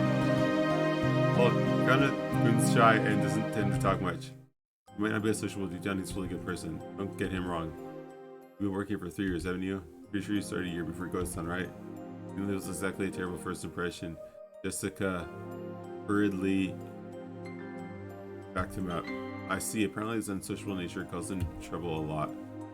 Okay then, nice to meet you. I'm Battler. I'm 18. How old are you? He fell silent as though wondering whether or not it was a question he'd have to answer, but here again just replied ahead. If I remember correctly, Kanan's 2 years younger than us, so 16, right? Yes, that's correct. Like he'd prefer not to tell us his age given the choice. That was probably because he thought he would look down on him for it. I remember that when I was around his age, I hated being asked what I was by notes. I see 69. That's how we do all the time, Chua. Probably means I asked him something I shouldn't have. I'm glad you're about our age. Just be cool and call me Battler. I'll tell you Canon. Thank you very much. The sentiment alone is sufficient. Battler somehow. Jessica looked panicky for some reason. She seemed to think my impression of Canon was getting worse because of his refusal. Well, as a girl, probably couldn't understand the fretful mill-heart at that age. As his elder, even just by 2 years, I took it upon myself to be understanding of that. Canon soon, could you perhaps be a little more courteous? A smiling face is also part of a servant's duty. My apologies. I shall make an effort. Oh ho ho! Goda-san, Kanatsun is trying his best, yes? I looked like he was often warned about being unsociable. Apparently he hadn't improved one bit. Goda-san kept his business smile but left out a small sigh of resignation and escape. Well then, I still have work to do, if you'll excuse me. It looked like Kanan himself was uncomfortable with remaining silent here any longer. After another perfunctory oh fuck, I should have read that. Just then, this wheelbarrow suddenly wobbled and fell, scattering the load. I guess the wheelbarrow's single wheel got caught on pebble and lost its balance. What do you think you're doing? Now, clean up quickly. Goda-san urged him to hurry in a quiet voice as though hinting that it was shameful for a servant to appear clumsy in front of guests. And wordlessly reloaded the wheelbarrow with the fallen objects as if to say he understood quite well without being told. He did found light, looking gardening tools, shells, and such, but he looks like he was having trouble getting his arms around it and lifting up 2 sacks of fertilizer. Are you okay? You're so careless. Here. Lady, you will dirty your garments. Please leave this to us. Smooth motion, Goda took the shovel that just got picked up. Behind him, Kanakun was having trouble with the sacks of fertilizer. You'll dirty your garments. Don't worry, the ones I'm wearing aren't that expensive. Besides, I hate guys who just sit there and make the waitress pick up the fork they dropped at a restaurant. I looked at the bags that I had fallen. Of course, they weren't light, but it was a piece of cake. Kanan-kun looked at me surprised. It was the face of someone who never would have expected to receive help from a guest. Elder-sama, don't worry about it. I will take care of everything, so... Don't you worry, I may not look it, but I've got it where it counts. Heh. This Kanan-kun looked like he hadn't yet gone through his growth spurt. He was struck with a sort of weak body. This kind of weight might have been too much for him. It's quite heavy. It's natural to be difficult for you. Don't worry about it, Kanan-kun. Okay, my time to shine. This makes up for the boat stuff from before, right? Ha! This is gonna make up for freaking out like that. Ha! Later, I'll tell you about it too, Kanan-kun. Battler was totally hilarious. Gonna fall. Ooh. As he did this, I piled all the stuff back into the wheelbarrow. I beg your forgiveness for leading away to such unsightliness. Come now, that's quite enough. Please let go. Letting the guests who are supposed to feel welcome see such a disgraceful thing must have been hideously embarrassing for a servant. Pressed by Goda to hurry up and go, Kanan-kun left. You're too harsh on him, Goda-san. Shouldn't you have helped him instead of being a bully? That was wrong of me. I deeply implore your forgiveness. Without even a twitch and a smile, Goda-san, I apologize elegantly. Kanan-kun has such a ton of things he's good at too. It's just been being young worse against him all the time. It's a crying shame. Well, it's a prickly age. Let's just leave him be. After all, closed-mouth servants are the best kind. Isn't that right, Kumasawa-san?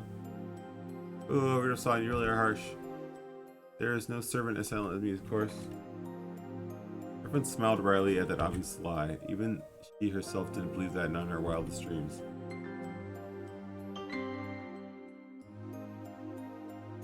So she must have said it to lighten the mood. Yeah, that's the kind of character Kumasawa Bachan used to be. The one stiff atmosphere cleared up once thanks to her bright smile.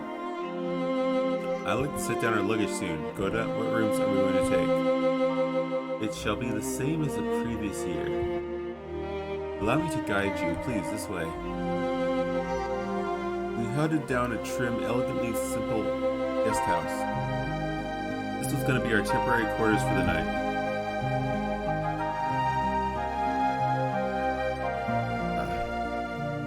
Kanan watched over a hedge as the guests all entered the guest house. Then he left his eyes fall on the heavy sacks of fertilizer, piled up in the wheelbarrow. In his mind, he kept going over his previous mistake.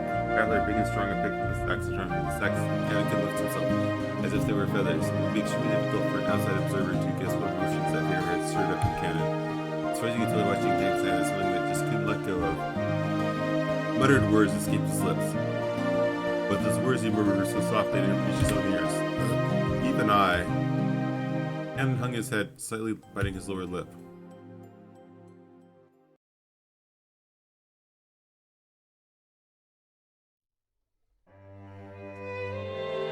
I remember the rose garden, but I don't remember this guest house at all. Was it built recently? Orion, visitors were famous written on a gatepost like thing, but since everyone called it the guest house, I followed their lead.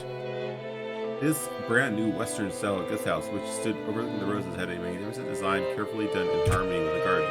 Correct! It was built the year before last. Ever since then, they've had us sleep over here. This place is more fun than that junky old mansion you knew. I wish my room was over here. I want a room here too. I want one. I guess you could say my own house was upper class, but to me it felt completely ordinary compared to the Head family. The Head family. The display of wealth was shocking, as was the fact that they built this kind of awesome guest house for guests who came over only a few times a year. Eba-sama, Hideyoshi-sama, please do make use of this room. Rudo-sama, Hikaru-sama, please take this room here. I really do love how beautiful and elegant this place is. Western style architecture truly is wonderful. I can handle Western design for a few years, but any longer than that, and you need the good old Japanese look. Japanese people just need less relaxed best on tatami mats. Haha, they've been fighting over whether to make our new Japanese style. Cat just knocked over my mattress. Hold on.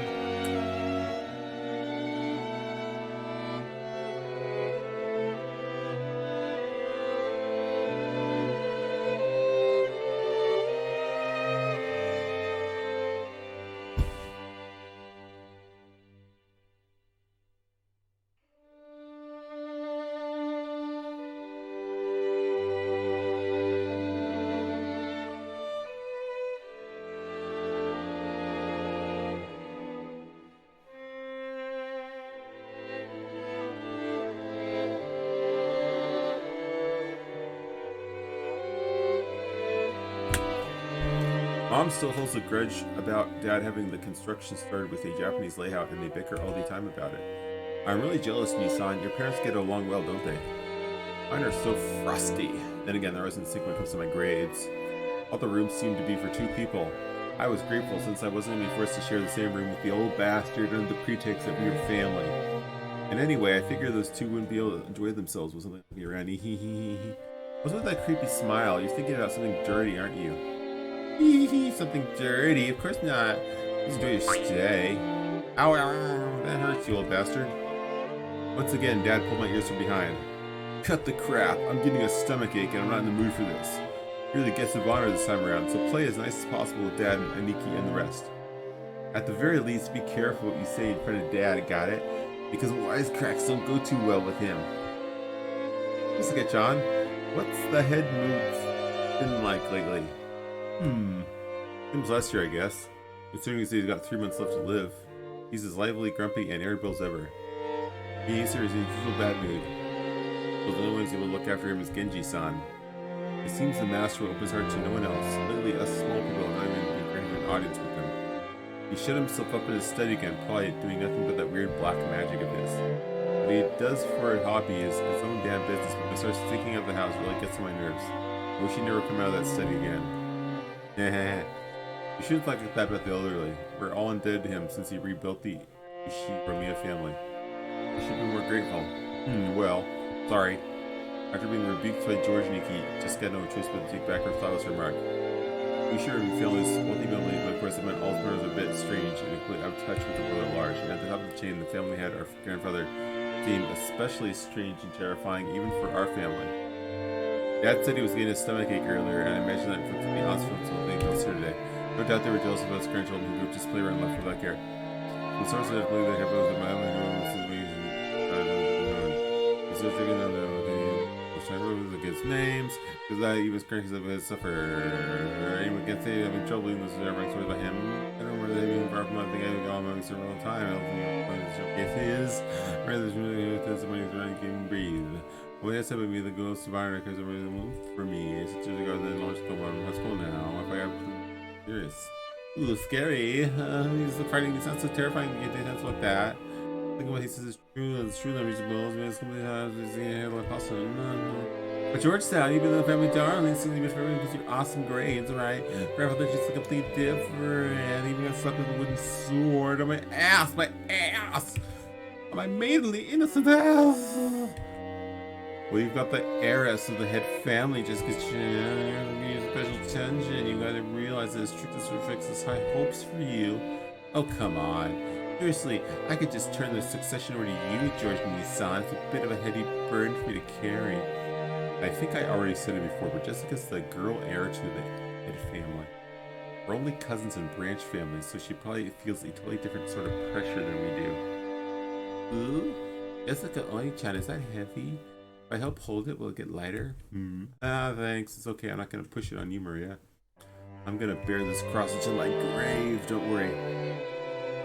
She's here for Maria's innocent her, but Jessica's face is some uneasiness she felt towards the future. Maybe we were in the same boat. Any high school with exams pushing will have trouble hiding their anxiety for the future. Look at this room. Room here. Ooh. Oh, now there's a surprise. It's bigger than our parents' room. Dang! I figured we cousins would all want to hang out together, so I told them to get a bigger room ready.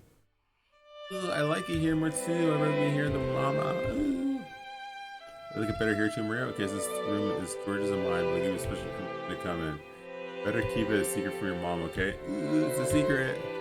And Rosa was right behind us, but Maria still answered, striking the air with her fins punched tight.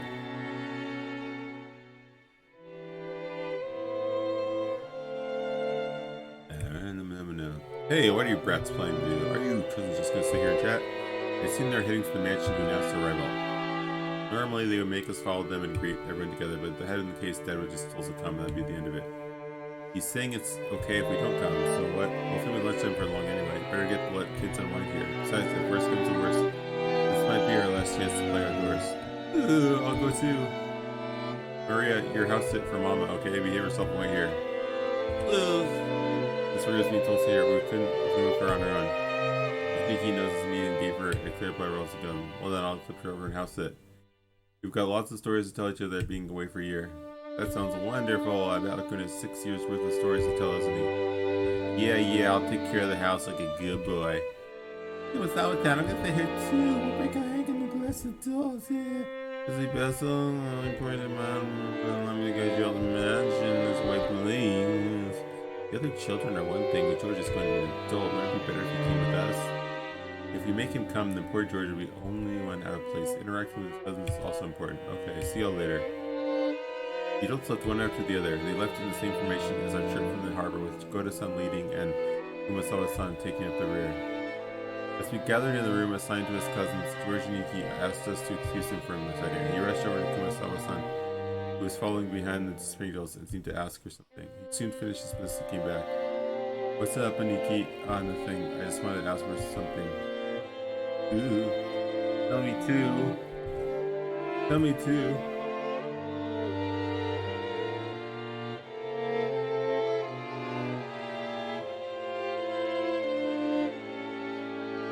Oh, it's a misunderstanding. I thought I know what you're misunderstanding. Nikki was getting pretty tongue-tied. It's almost like he felt guilty with something and just knew exactly what he was worried about. At any rate, it's so fun at Jessica, so bad, not me. Hey, Maria, looks like we're really two out of the loop, right? Did you know what they're talking about? Ooh, we want to know too. Want to know too. Let's flip around while oohing together with Maria. No, I'm telling you, it's no big deal, huh? Liar! I'm surprised you tell us your terrible lie, Nikki. Confess! Yeah, you tickled right side, who's left? Ooh, look on his right side, but got left. Wait a second. Wait, you two? Stop it! Maria and I played around using Jordan Nikki as we tried to escape along the bed. I realized high school was not supposed to bounce around kittens, but I still miss this kind of fun. Warm, cozy kind of fun. George C-san, what were you asking Kiyama-san? We got a good guess. It's been a year since last time we visited the head family. Who knows what serpents would come and gone me like that. But it's like he'd like to go and say hi. Ooh, say hi, I want to say hi too. What the hell? Something I feel guilty about, Nikki. I'm not buying it. Maria, don't be fooled. Nikki's still hiding something. More torture.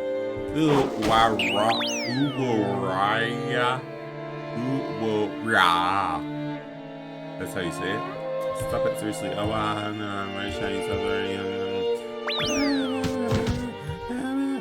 She's probably busy cleaning and getting lunch ready. Don't worry, she dropped by to say hi sooner or later. And I'll beat you rather than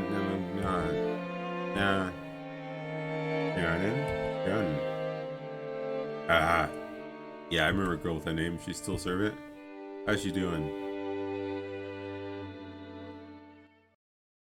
Gonna have fantastic, huge hooters now. That seems to be what they're going towards. By the way, Natsuhime-san, how's your headache been lately? It seems pretty serious before. I have been much better lately. Thank you for your concern. Oh, right, here. A present for you, Natsuhime-san. That she was receiving gifts from you. This is black tea. Yes, herb tea with mint and lemon balm. It's a blend from all for associated headaches. Help you too. Also, was always a conscious, but we should be younger than the others. He managed to grow up without gaining the venomous nature of her siblings. Her kind words.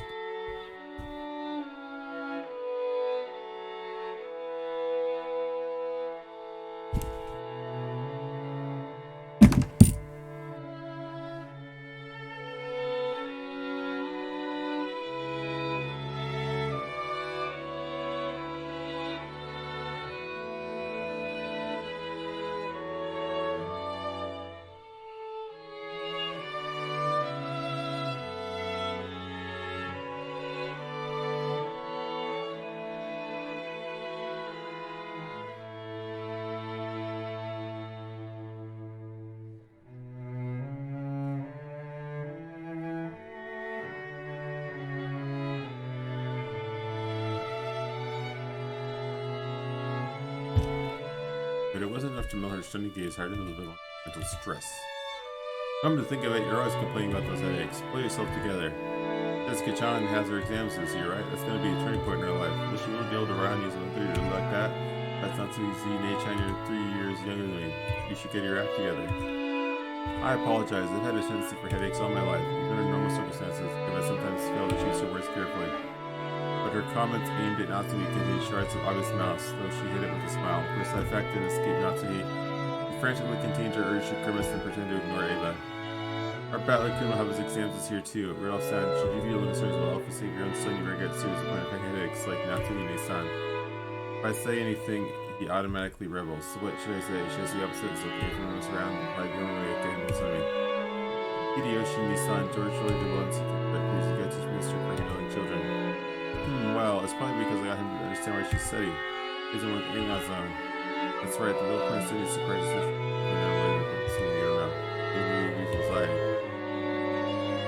I'm not talking about math or writing, now they're gonna learn.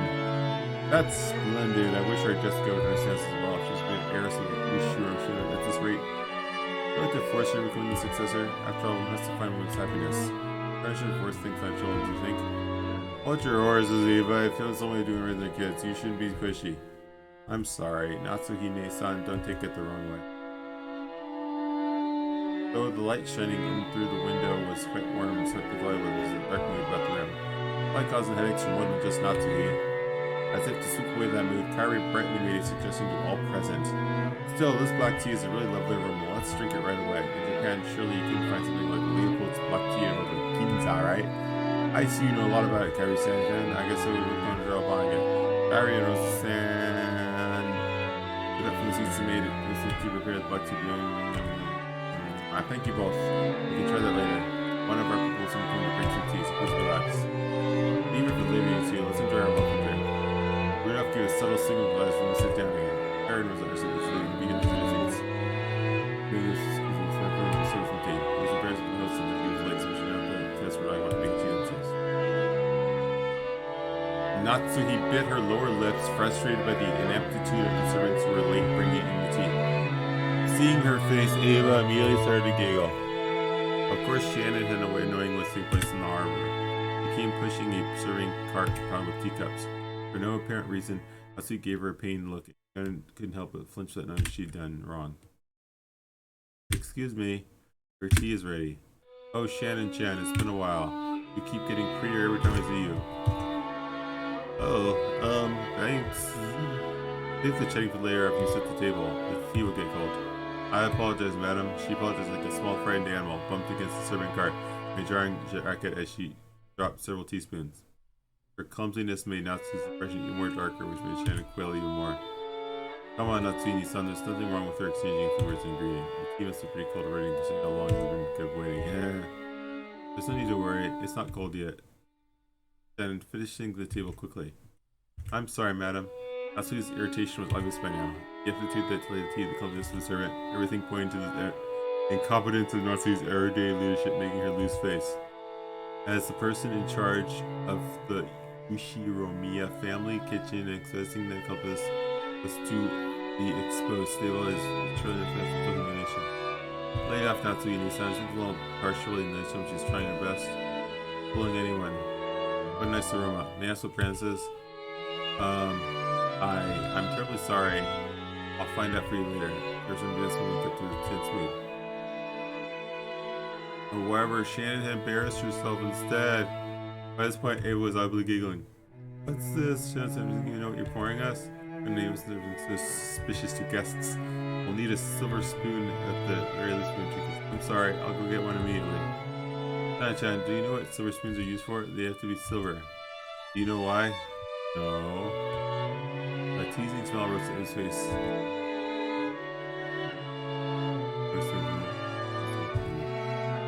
I tried to limit your avoid his dice. They say that if silver is touched by poison, it darkens. Guess you've learned something at Chen. Your eyes don't seem to be just for whether you can jump. That's his eyes hold to the tea and to help for serving it. Rudolph laughed flippantly and patted Ava's shoulder. Ah, silver cutlery would be good for you when you eat. Just one lick of your poisonous tongue and even a silver plate would turn pitch black. Wahaha! I like after your poison tongue every day. I must be poison for myself by now. Ava, I don't mind when you use it on me, but you better hold back when talking to people that have built up a resistance. Wahaha! My, how cruel. All I did was teach Chan-chan a bit about tea, didn't I? Giggle. Everyone followed the lead, set by Hideyoshi's horse laugh. Is that a word? Horse laugh? One word. And chuckled, but not easily. Glenn Nestle didn't join in. But for the time being, the conversations that probably got me as Shannon finally finished setting the tea table and tried to leave, Kyrie apologized to her in a low voice for not being able to help. Shannon gave a slight bow and made a hasty retreat. Yeah, I guess I was sorry that she pushed her cart down the corridor. Anyone seeing the pale way she looked might easily continue that she'd been building some way. Don't be sad. You didn't do anything wrong, Ine-san. You were watching. That is my rule. Adam and Ava-chan can go to hell. But the worst coward is that guy. Cannon glared hatefully in the opposite direction of the parlor. Preparations for the tea had been delayed by some trifling problems in the kitchen.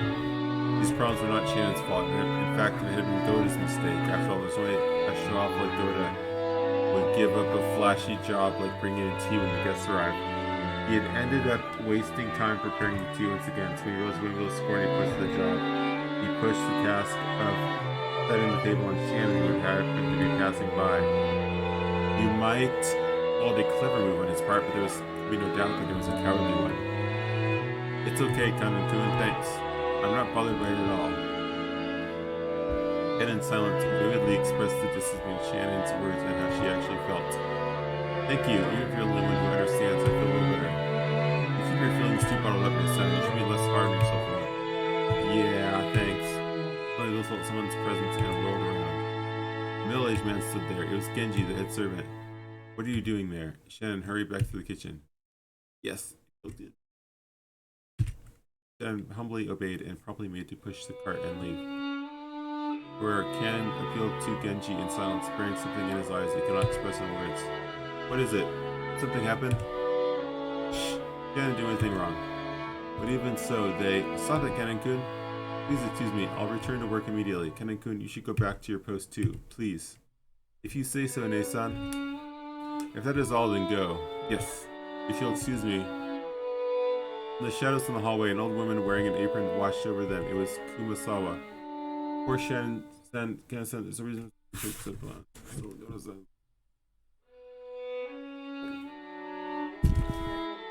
Until Goda-san was taken in by the Ushiromiya head family, I hear he worked for a fabulous hotel somewhere. The manner of work he learned there was quite impressive, I believe. It's just that Goda-san is the newest servant here. He must have a lot of pride accumulated from his previous position. They shank them in the community or seniors here at the mansion. And yet are inexperienced and have gone through much less in life than he has. He picks on them any chance he gets. And also, says him to be they're disliked by Madame Atsuki too. Of course, if we're talking about experience, Madame has been suspended much longer. And yet, there's one point which I cannot help but sympathize with the Madame as well. Truly the master is a man with many sins on his conscience. Why didn't he realize that such a trifling whim of his would give the Madame such superiority complex?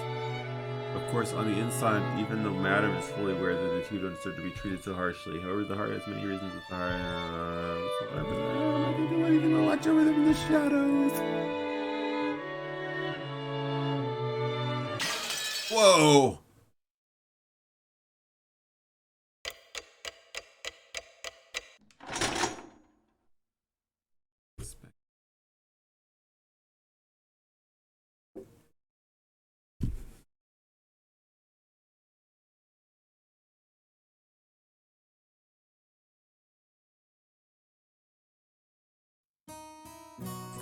Four of us cousins were in Dresden started to shoot in the breeze. Everything was growing around here. So people over whites or ages, adult, high school, and we were just talking our own lives. The other three kept listening attentively. I think I'm finally getting used to all this. Jessica and Maria have grown more than I could have imagined in the past 6 years. To be honest, I feel a bit uncomfortable. I guess on the inside, things really changed since back then. I agree. You both haven't changed a bit, even after 6 years. Even though you're probably getting gigantic, you're still a kid inside. Ooh, I'm a kid too. I'm a kid too. Well, even you aren't going to be a kid forever, are you, Maria? I guess you're going to transform kid to a cute little lady, aren't you? And what happens to flat as a... Okay. No. No. No. No. No, Maria. We can't make that kind of promise. That's bad. Ooh, I promise. No. I'm not reading that. Maria, you really are a good girl. Why you married somebody really lucky. Hey, stop trying to change the subject or making it sound pretty. Maria, that promise never happened. Never. Ooh, the promise is cancelled. Ooh.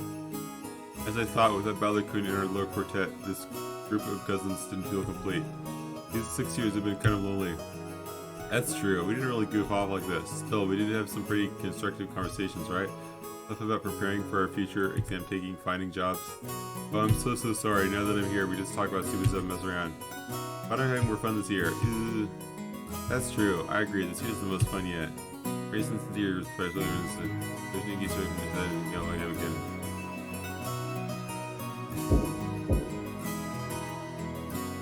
Pardon me, your meal's ready. A timid knocking sound, an equal timid voice of a young woman came through the door. Jessica answered brightly. Shannon, come in. You remember Battler, right? Jessica stood up from the bed and opened the door. There stood a servant girl within our age. It's been quite some time since we met. Battler, I haven't slept to see you in 6 years. It's me, Shannon. Trembling a little as she knows me, she bowed deeply. Ah, Jessica, I'm surprised. Look at you, Shannon. You turned into a beautiful beauty. You were too kind. Still, the food on the side was really interesting, alright? Reading how you get trying to get booze that big. Yep. The cool thing. Okay. Okay.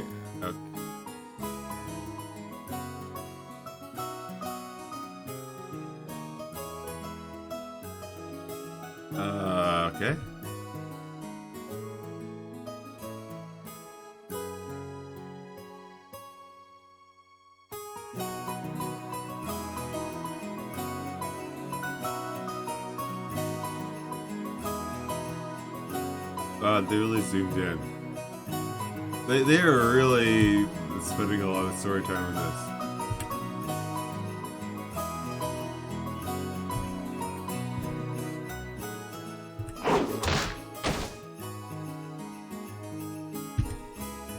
Yeah, how? Thank you so much, Jessica. Why the hell are you thanking me? Aww. Seriously, my bad, San Jen. I almost got overwhelmed by your hypnotic chest. More fun because it would be a molester. You gotta fight back when people do that. But you are an important guest, Butler Sama. Look here, pervert's a pervert, whether he's a guest or not. My girl's chest has got an air defense. I did. Once someone trespasses within 2 centimeters, that's already an invasion of airspace, so you better scramble the jets immediately and give an instant slap. I couldn't do such a thing because we are furniture. You don't want to breast touch, but the guest was urged to the sick so let's do her wants. I just need some urgent protection. You think such devoted girls still exist in the era? It's just to make a man dizzy. But no! I'm coming at you with a reverted face again. Knock me down. Look out, pervert on loose. This gag can't end until you lower the punchline, so let me, please. Hit me! I cannot fulfill your request because I'm a furniture. But if it were an order, I'd obey you. That's my duty. Although I'm making an order. Next time Battler can tries to press counterattack with a slap. Got it? Yes, as you wish. Now that's what I'll do. Please understand, Battler-sama. Then enchant analysis while bowing elegantly. Her expression was radiant. I gave her a thumbs up. She was fine with that. 6 years ago, I've been mistaken for a servant's daughter, lending a hand on your parents' work. Now you're full-fledged servant. How long have you been working here? Well, I've had the pleasure of serving this house for about 10 years. The kanji for her name is sort of Shannon. Now there's another name that's far from typical for a Chinese person. Back in the day, when I was a kid myself, I accepted her name without paying much attention. Now the name's unusual. It's like a servant's professional name or something. If so, that might explain our name system iconically when the kid met early in the garden. Long-term serving with surgery since like I was 6 years old. If you're gonna have a change, so we can imagine what that shy part of her hair has been never she's amazing. Especially in her breast, yes. That kid we met earlier, Ken-kun, is her little brother. He's not exactly my little brother, still he loves me like you, big sister. He didn't cause you any trouble, did he? Haha, he's the same as always. If only we were just a bit more sociable. I apologize if I caused you any trouble. No, you didn't cause me trouble at all. As a fellow man, I understand how moody you get at that age. It's no surprise you're unsociable. I get called it all the time too. I get called unsociable. Just like you aren't unsociable at all, Mari-sama. Want to be like him? You said the meal was ready, right? Yes. I'm sorry. Your meal has been fully prepared, so please allow me to guide you all to the mansion. Shannon bowed. Rosalie made us stick around for more light conversations. It could actually make it harder for her to do her job. We got up off our butts to avoid interfering with the work any further. So shall we go to the mansion? Everyone's probably hungry, right? Yeah, I'm really looking forward to Goda-san's food. That guy was apparently a chef at the Sims Hotel, so he's super good at doobie-doo. I can't wait. Let's go, Maria. We're gonna stuff ourselves like pigs.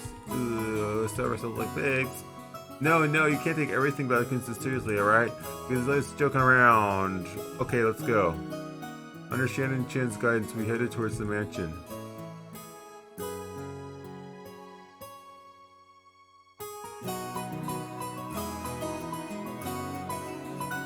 Met once again by the magnificent Rose Garden, we continued onward as the intimidating mansion of the Ushiro family had came into view. It had barely been delayed the more you could about it. The binding was the drafts. Haven't these people heard of a kotatsu? Haven't they?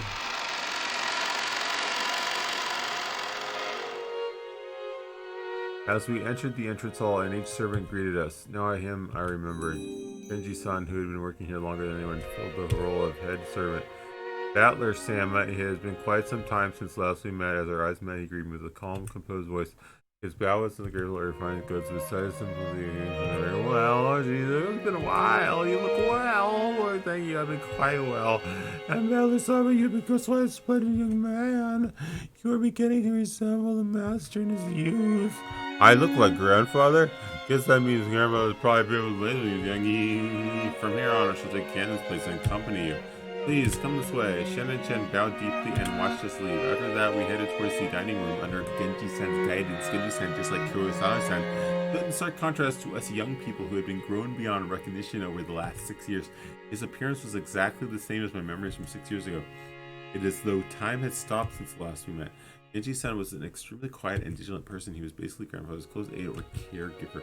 You might even call him grandfather's companion of many years. In fact, since he was by grandmother's side even more often than my late grandmother was. According to Jessica, grandfather trusted him more than any of his blood relatives. But I wonder how long he served. I never got the details or something about him being here since the very beginning.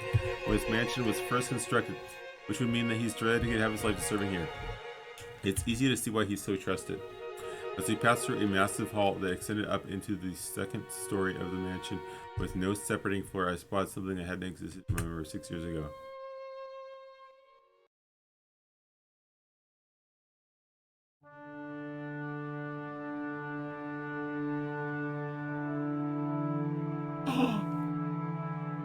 It's the lady! The lady Beatrice!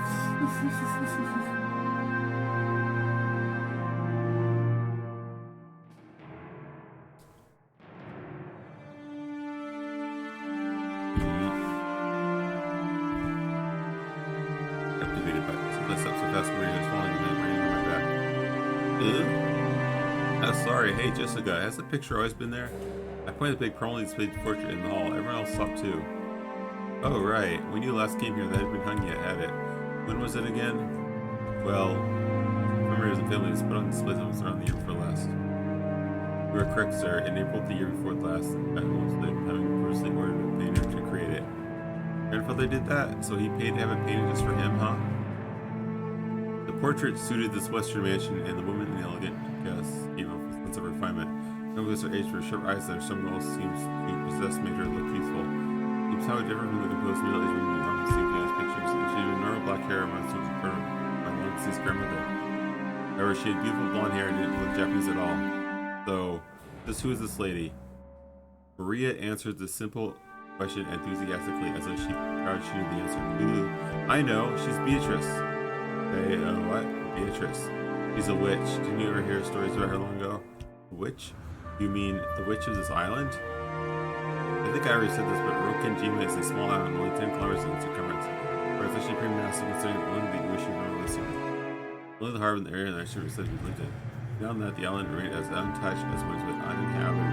The vast and empty forest had absolutely no lights, phones, or people passing through. Understand how dangerous that is. You need to forget your common sense as a city dweller, and if you're going to fall hole in the dust of the forest and sprain your ankle. No one will come save you no matter how much you cried or screamed. I looked to something before we worked with those street lights and since there was no street, the lost increases in the far forest. Now it's because the rest of the lights light the blue by earth with it, so my first word is to your separate from the pollution of the sea. There are oceans above the ground. Fishermen who go out and sea are putting their lives at risk despite their technical knowledge. Same way hunters who go out and work are dangerous but have specialized knowledge.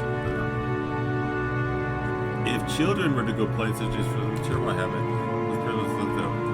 The great grandmother first said it, nobody was grandfather himself. As the story has been passed down on sound since ancient times. There's a terrible witch in the forest. You must not go in. At some point, this ghost story of Rokenjima was born. This is the legend of Rokenjima's witch. That's why when we talk about witches now, we're the master of that vast and savage forest. The thing that I say this mission is a little kid jokes every night when the wind and rain poured on the windows, or being terrified of the witch for the tree and around the trees. Oh, Beatrice, huh? I think give it a chance. I'm sure called her this little. I see. Still, I totally forgot the witch in the legend had an elegant name like Beatrice. Your grandfather was waiting with his portion may just feel grandfather to believe the story. He's a witch from grandfather's delusions. Ever since he had his figurines, he's been having a hard time telling the difference between truth and fantasy. Was she just a witch that exists in grandfather's mind, but to him, she's a being that exists on his island. Exists, you see that maybe because the rest of us would be incapable of understanding otherwise. This thing's creepy as hell. Milady, this portrait is precious to the master, and I beg of you not to say something in front of him. I know, you can tell me I'm doing something like that. Glanced at the portrait with irritated gaze from away. Let's go. We're making everyone wait in the dining room. I'm hungry. Only a small portion of this island was controlled by the Urashima family. The remainder was the downfall of the witch being. Are the true valor of Rokenjima. I felt the fate of Robinson fortune I remember that goes on just a long story about Rokenjima. I don't know what you climbing tells about this island. But for one thing, it is in the Hiroshima found there was like it's a witch Beatrice. That's right. After all, it's the Witch's Island. Battler, ooh, you're slow. When the crowd was on.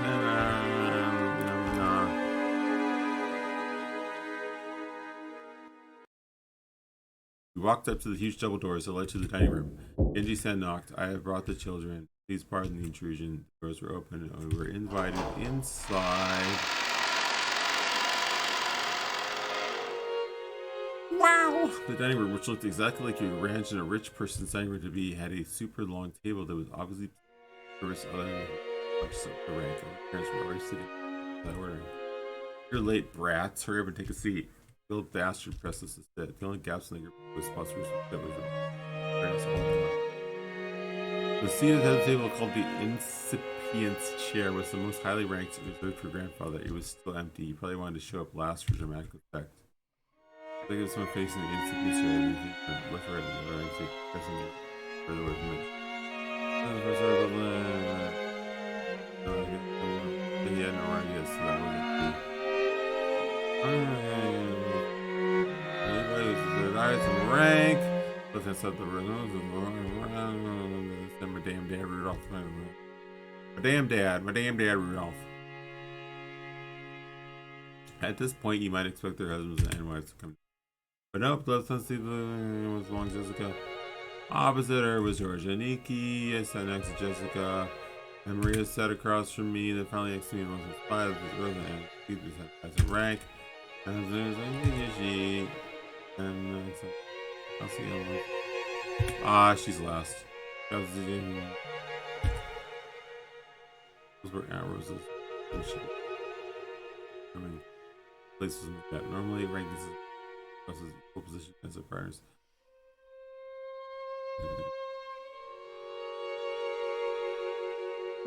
Children. It's terrible, but this is my grandmother would be placed even lower than me if she were still alive. And then youth they'd be the father ever to get married than every. There's the old saying, women have no home in any realm. Long ago, one school visit, I had seen a chat a little. But now we're not going to examine the scene where I've grown up one bit. So it's complicated. At Natsuki, he was married to the oldest son, and was a de facto number 2 in Mitch's family sets my right, which means that she was 2 steps lower than the other. We were see hard with what's going on inside the heart. So I made a small apologetic gesture towards her before sitting down. How nice to see you, Balcony. You've been quite a bit tall, haven't you? Oh, yep. 6 long years of being well, sibling Grishkins and Gardens from other girls. Bad from gifts. Hard work, but I pulled through. Growing just like a boy. I see. How tall are you now? I guess about 180 centimeters. But Aunt Natsuhi, that's where you're supposed to say. Heck, sounds like all you did was eat. Aww. Oh, yeah, I'm sorry. After a short pause, she did laugh at me. It seemed like she didn't figure out what she was supposed to be laughing at. The woman is Aunt Natsuhi. She's the wife of the eldest son of the family. Meaning she's my father's older brother's wife. Is it simpler if I just call her Jessica's mother? It feels bad to say this, but while I don't expect this like her, don't play like her either. She probably never spoke with those kids, and all my members were involved her talking to adults about complicated things with a scary look on her face. In fact, since we hardly ever exchanged words, I spent a long time trying to figure out how I should approach her. So my efforts seemed to have ended in failure. The silverware sat neatly on the table, but the meal itself hadn't been brought in yet. As a general rule, you shouldn't start a meal until the person sitting at the head of the table arrived. It was all your grandfather didn't come. Lunch would be put on hold indefinitely. Not even the appetizer would arrive. Simply put, this house was filled by their parents enduring their hunger while they waited for grandfather to arrive. However, the grandfather, from my memories, would always arrive on time for meals like this. He was the kind of person who would never be so late that it kept everyone waiting, especially after the target had arrived. Grandfather's pretty late. As far as I can remember, he's always strict about time. Well, that might have been true 6 years ago, but it hasn't been that way lately. In fact, he's off his own world, so he didn't even show up at family meals. Still, I figured he'd at least come down today. Then again, I feel a lot more relaxed and happy without him. Jessica, whenever let's go to Jessica stuck her tongue out and looked away. No way around it. Might as well wait until our host arrives. When I glance at the clock, I saw it's almost 12:20.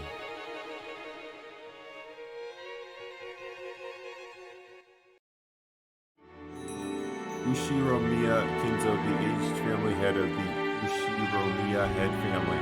This man could be seen in his study. The clock had already passed noon, but he didn't attempt to rise from his seat. With his spectacles on, he built up a growing pile of books with elaborate bindings, which he then read intently. We couldn't really say that he was having too much fun to stop. Rather, he filled the room with a sense of impatience, or best sense of impending danger, as though every second wasted was a tragedy. In this sealed room, a dense dust danced through the air, which was thick with a stench of chemicals that imbued and mixed with suspicious odors.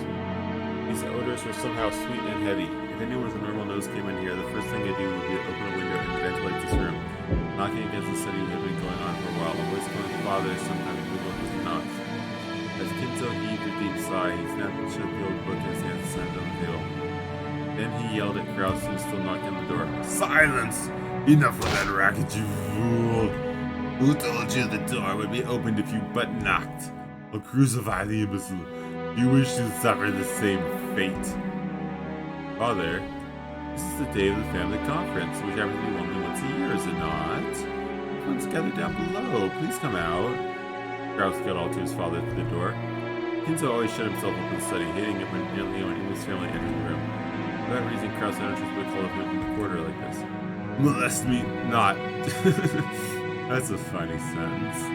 Just do as is everyone of which you speak. Do you mean the fools trying to drag me out of here? Then kill them all!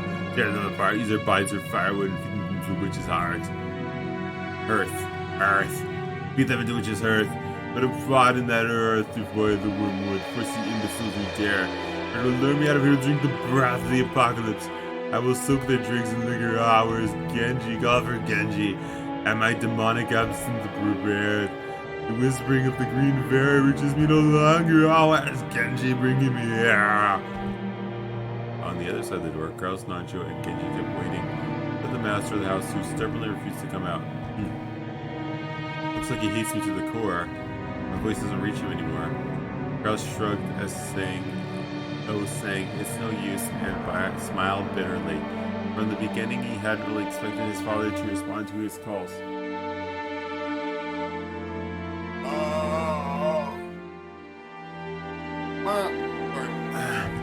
However, since it was the duty of the eldest son, he had tried it as a formality. Kinzo-san, your sons, daughters, and grandchildren have come to see you, have they not? Could you not let them see your face only for a short while? Shut up, be silent, you started to admonish me, Nanjo. I never told him when to greet you, I told him to get Genji. I'll call for him immediately. Time is short, and the apostles are already readying their trumpets. So I got you foolish sheep, understand? Kinzo slammed an old heavy book against the table over and over. That racket clearly expressed to something or other. Kinzo put his spectacles down and flew up from his chair. He spread his arms wide as if to sing to a packed opera house, and if appealing to someone, and he yelled, Why is there always something in my way? I would throw it all away. I would offer up everything.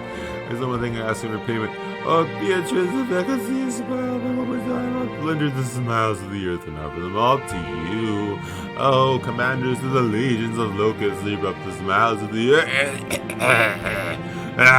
Everything is filthy. Everything is irksome. Why must I suffer this abandonment of the most precious of days? Call for Genji. I have no idea what he's yelling about. He's probably lost his mind by now. Kraus-san, isn't it a bit harsh to say such a thing of your own father? My father is already dead. There's nothing here but a phantom of what father once was. At any rate, as long as he has no intention of coming out, there's nothing we can do. Kinzo-san. Choking coughs continue to depart from the city. I'm going back downstairs. We wait to let the fruits of Gilda's prize cooking get any colder. It's one of the few things relatives can look forward to when he comes to his house. Kraus spun around. He looked at his watch, mumbling actively, wasting time with something he knew would be ready. Genji-san, father is calling for you. Keep him company. Certainly. Dr. Nanjo, let's go eat. We stay here any longer, the sweet stench will ruin our sense of taste. Without waiting for Nanjo, Kraus went downstairs.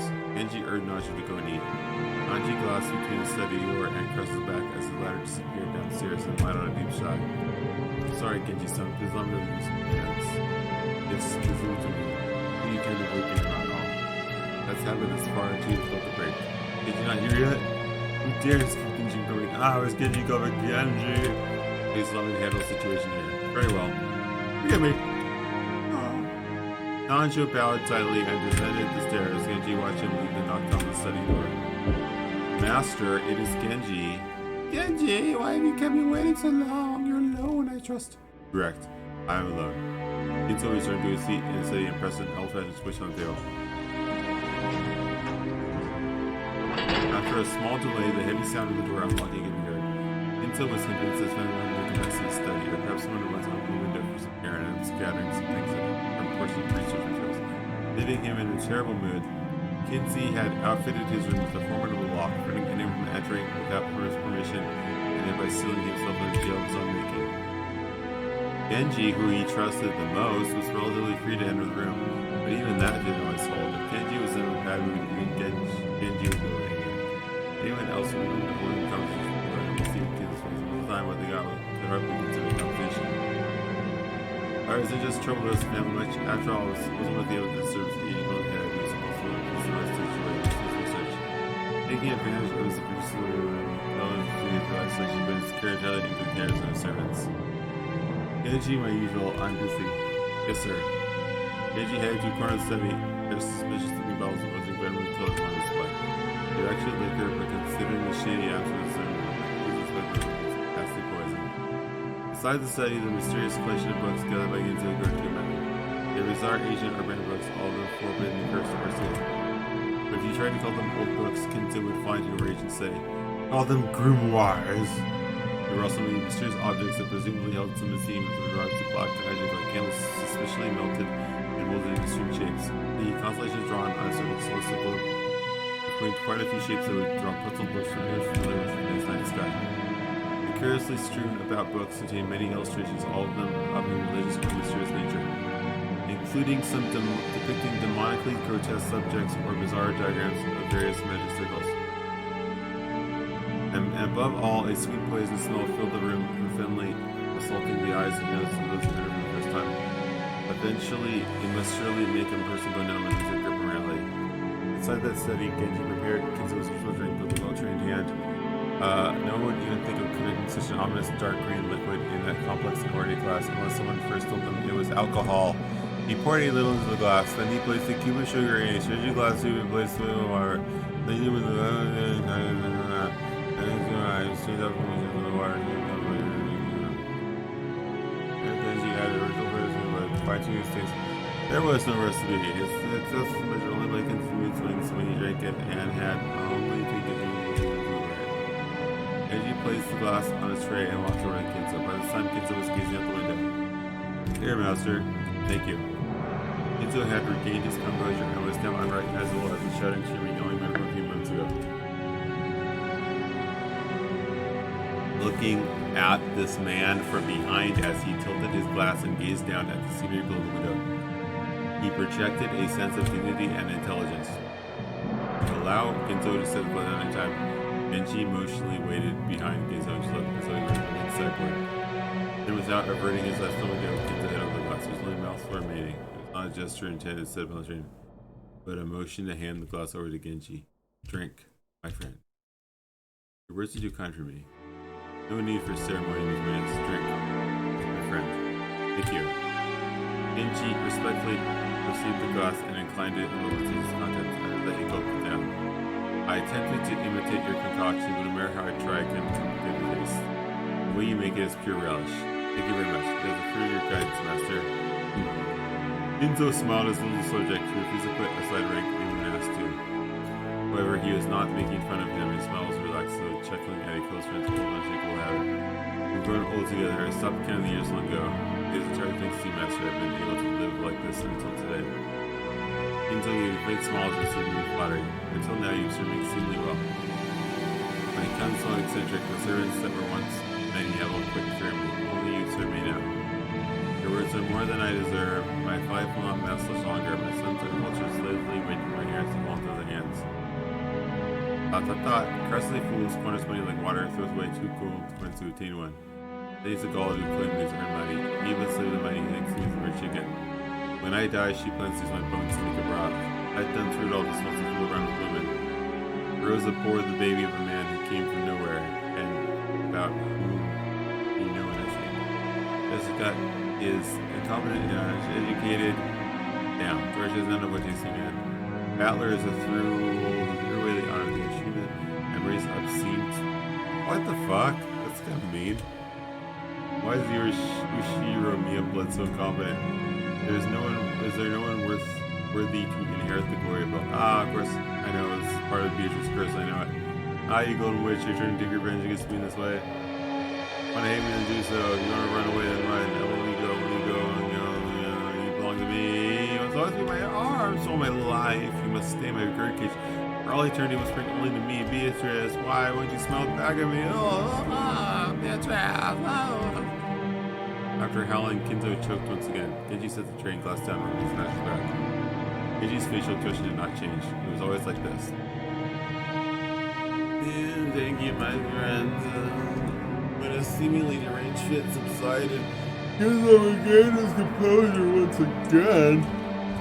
It was like seeing two different people, a wild Kinzo and a composed Kinzo living together inside one body. And so, I have decided. I cannot bear to spend my remaining years progressing on this. I have one final point to bet. I want you to spin it for to the demon's roulette. The power of the magic is always determined by the risk of the gamble, like visiting a shrine at the hour of the oxen, ancient Japanese sorcery to nail a crystal to a tree.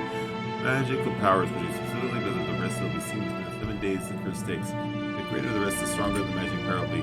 Many miracles that happened in myth might be called the crystallization of shocking magic power, with a low probability of occurrence in astronomical risk. And Moses parted the waters to the sea was not a miracle of God. The risk of that different situation, recorded by soldiers on the Red Sea shores, weighed upon the scales of slaughter and gave birth to that miraculous magic power. If the same thing occurred on the same scale, the sea would surely fall apart. After all, Moses was able to magnificently summon a miracle and create one of the countless innumerable results on the roulette of those with power. The forest they could chart over astronomical odds. Indeed, good fortune that can grasp miracles to his magical power indeed.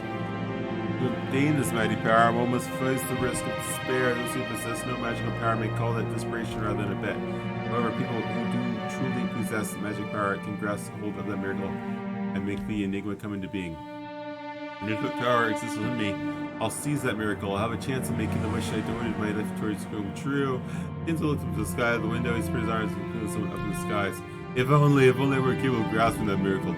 Oh, Beatrice, oh, show me a lovely smile. Once more, no matter how little time passes, your face is not vanished. I just wish to see a smile of us all, return everything granted me, all return all the glory I've gained since that day. I don't need fortune, prestige, or gold. I return everything you gave me. I just want to see your smile. I beg you, Beatrice.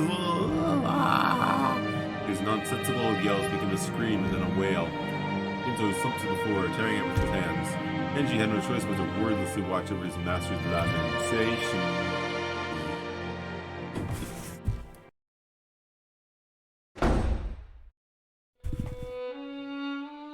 I should actually stop here. If I can.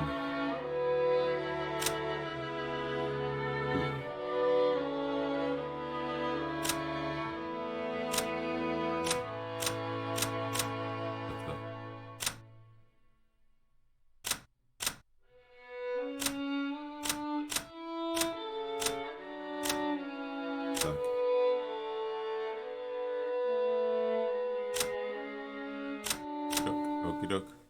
What the?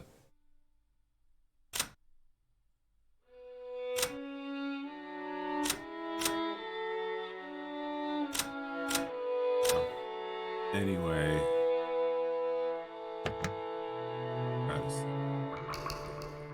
Yeah. Alright, I gotta go do stuff in real life.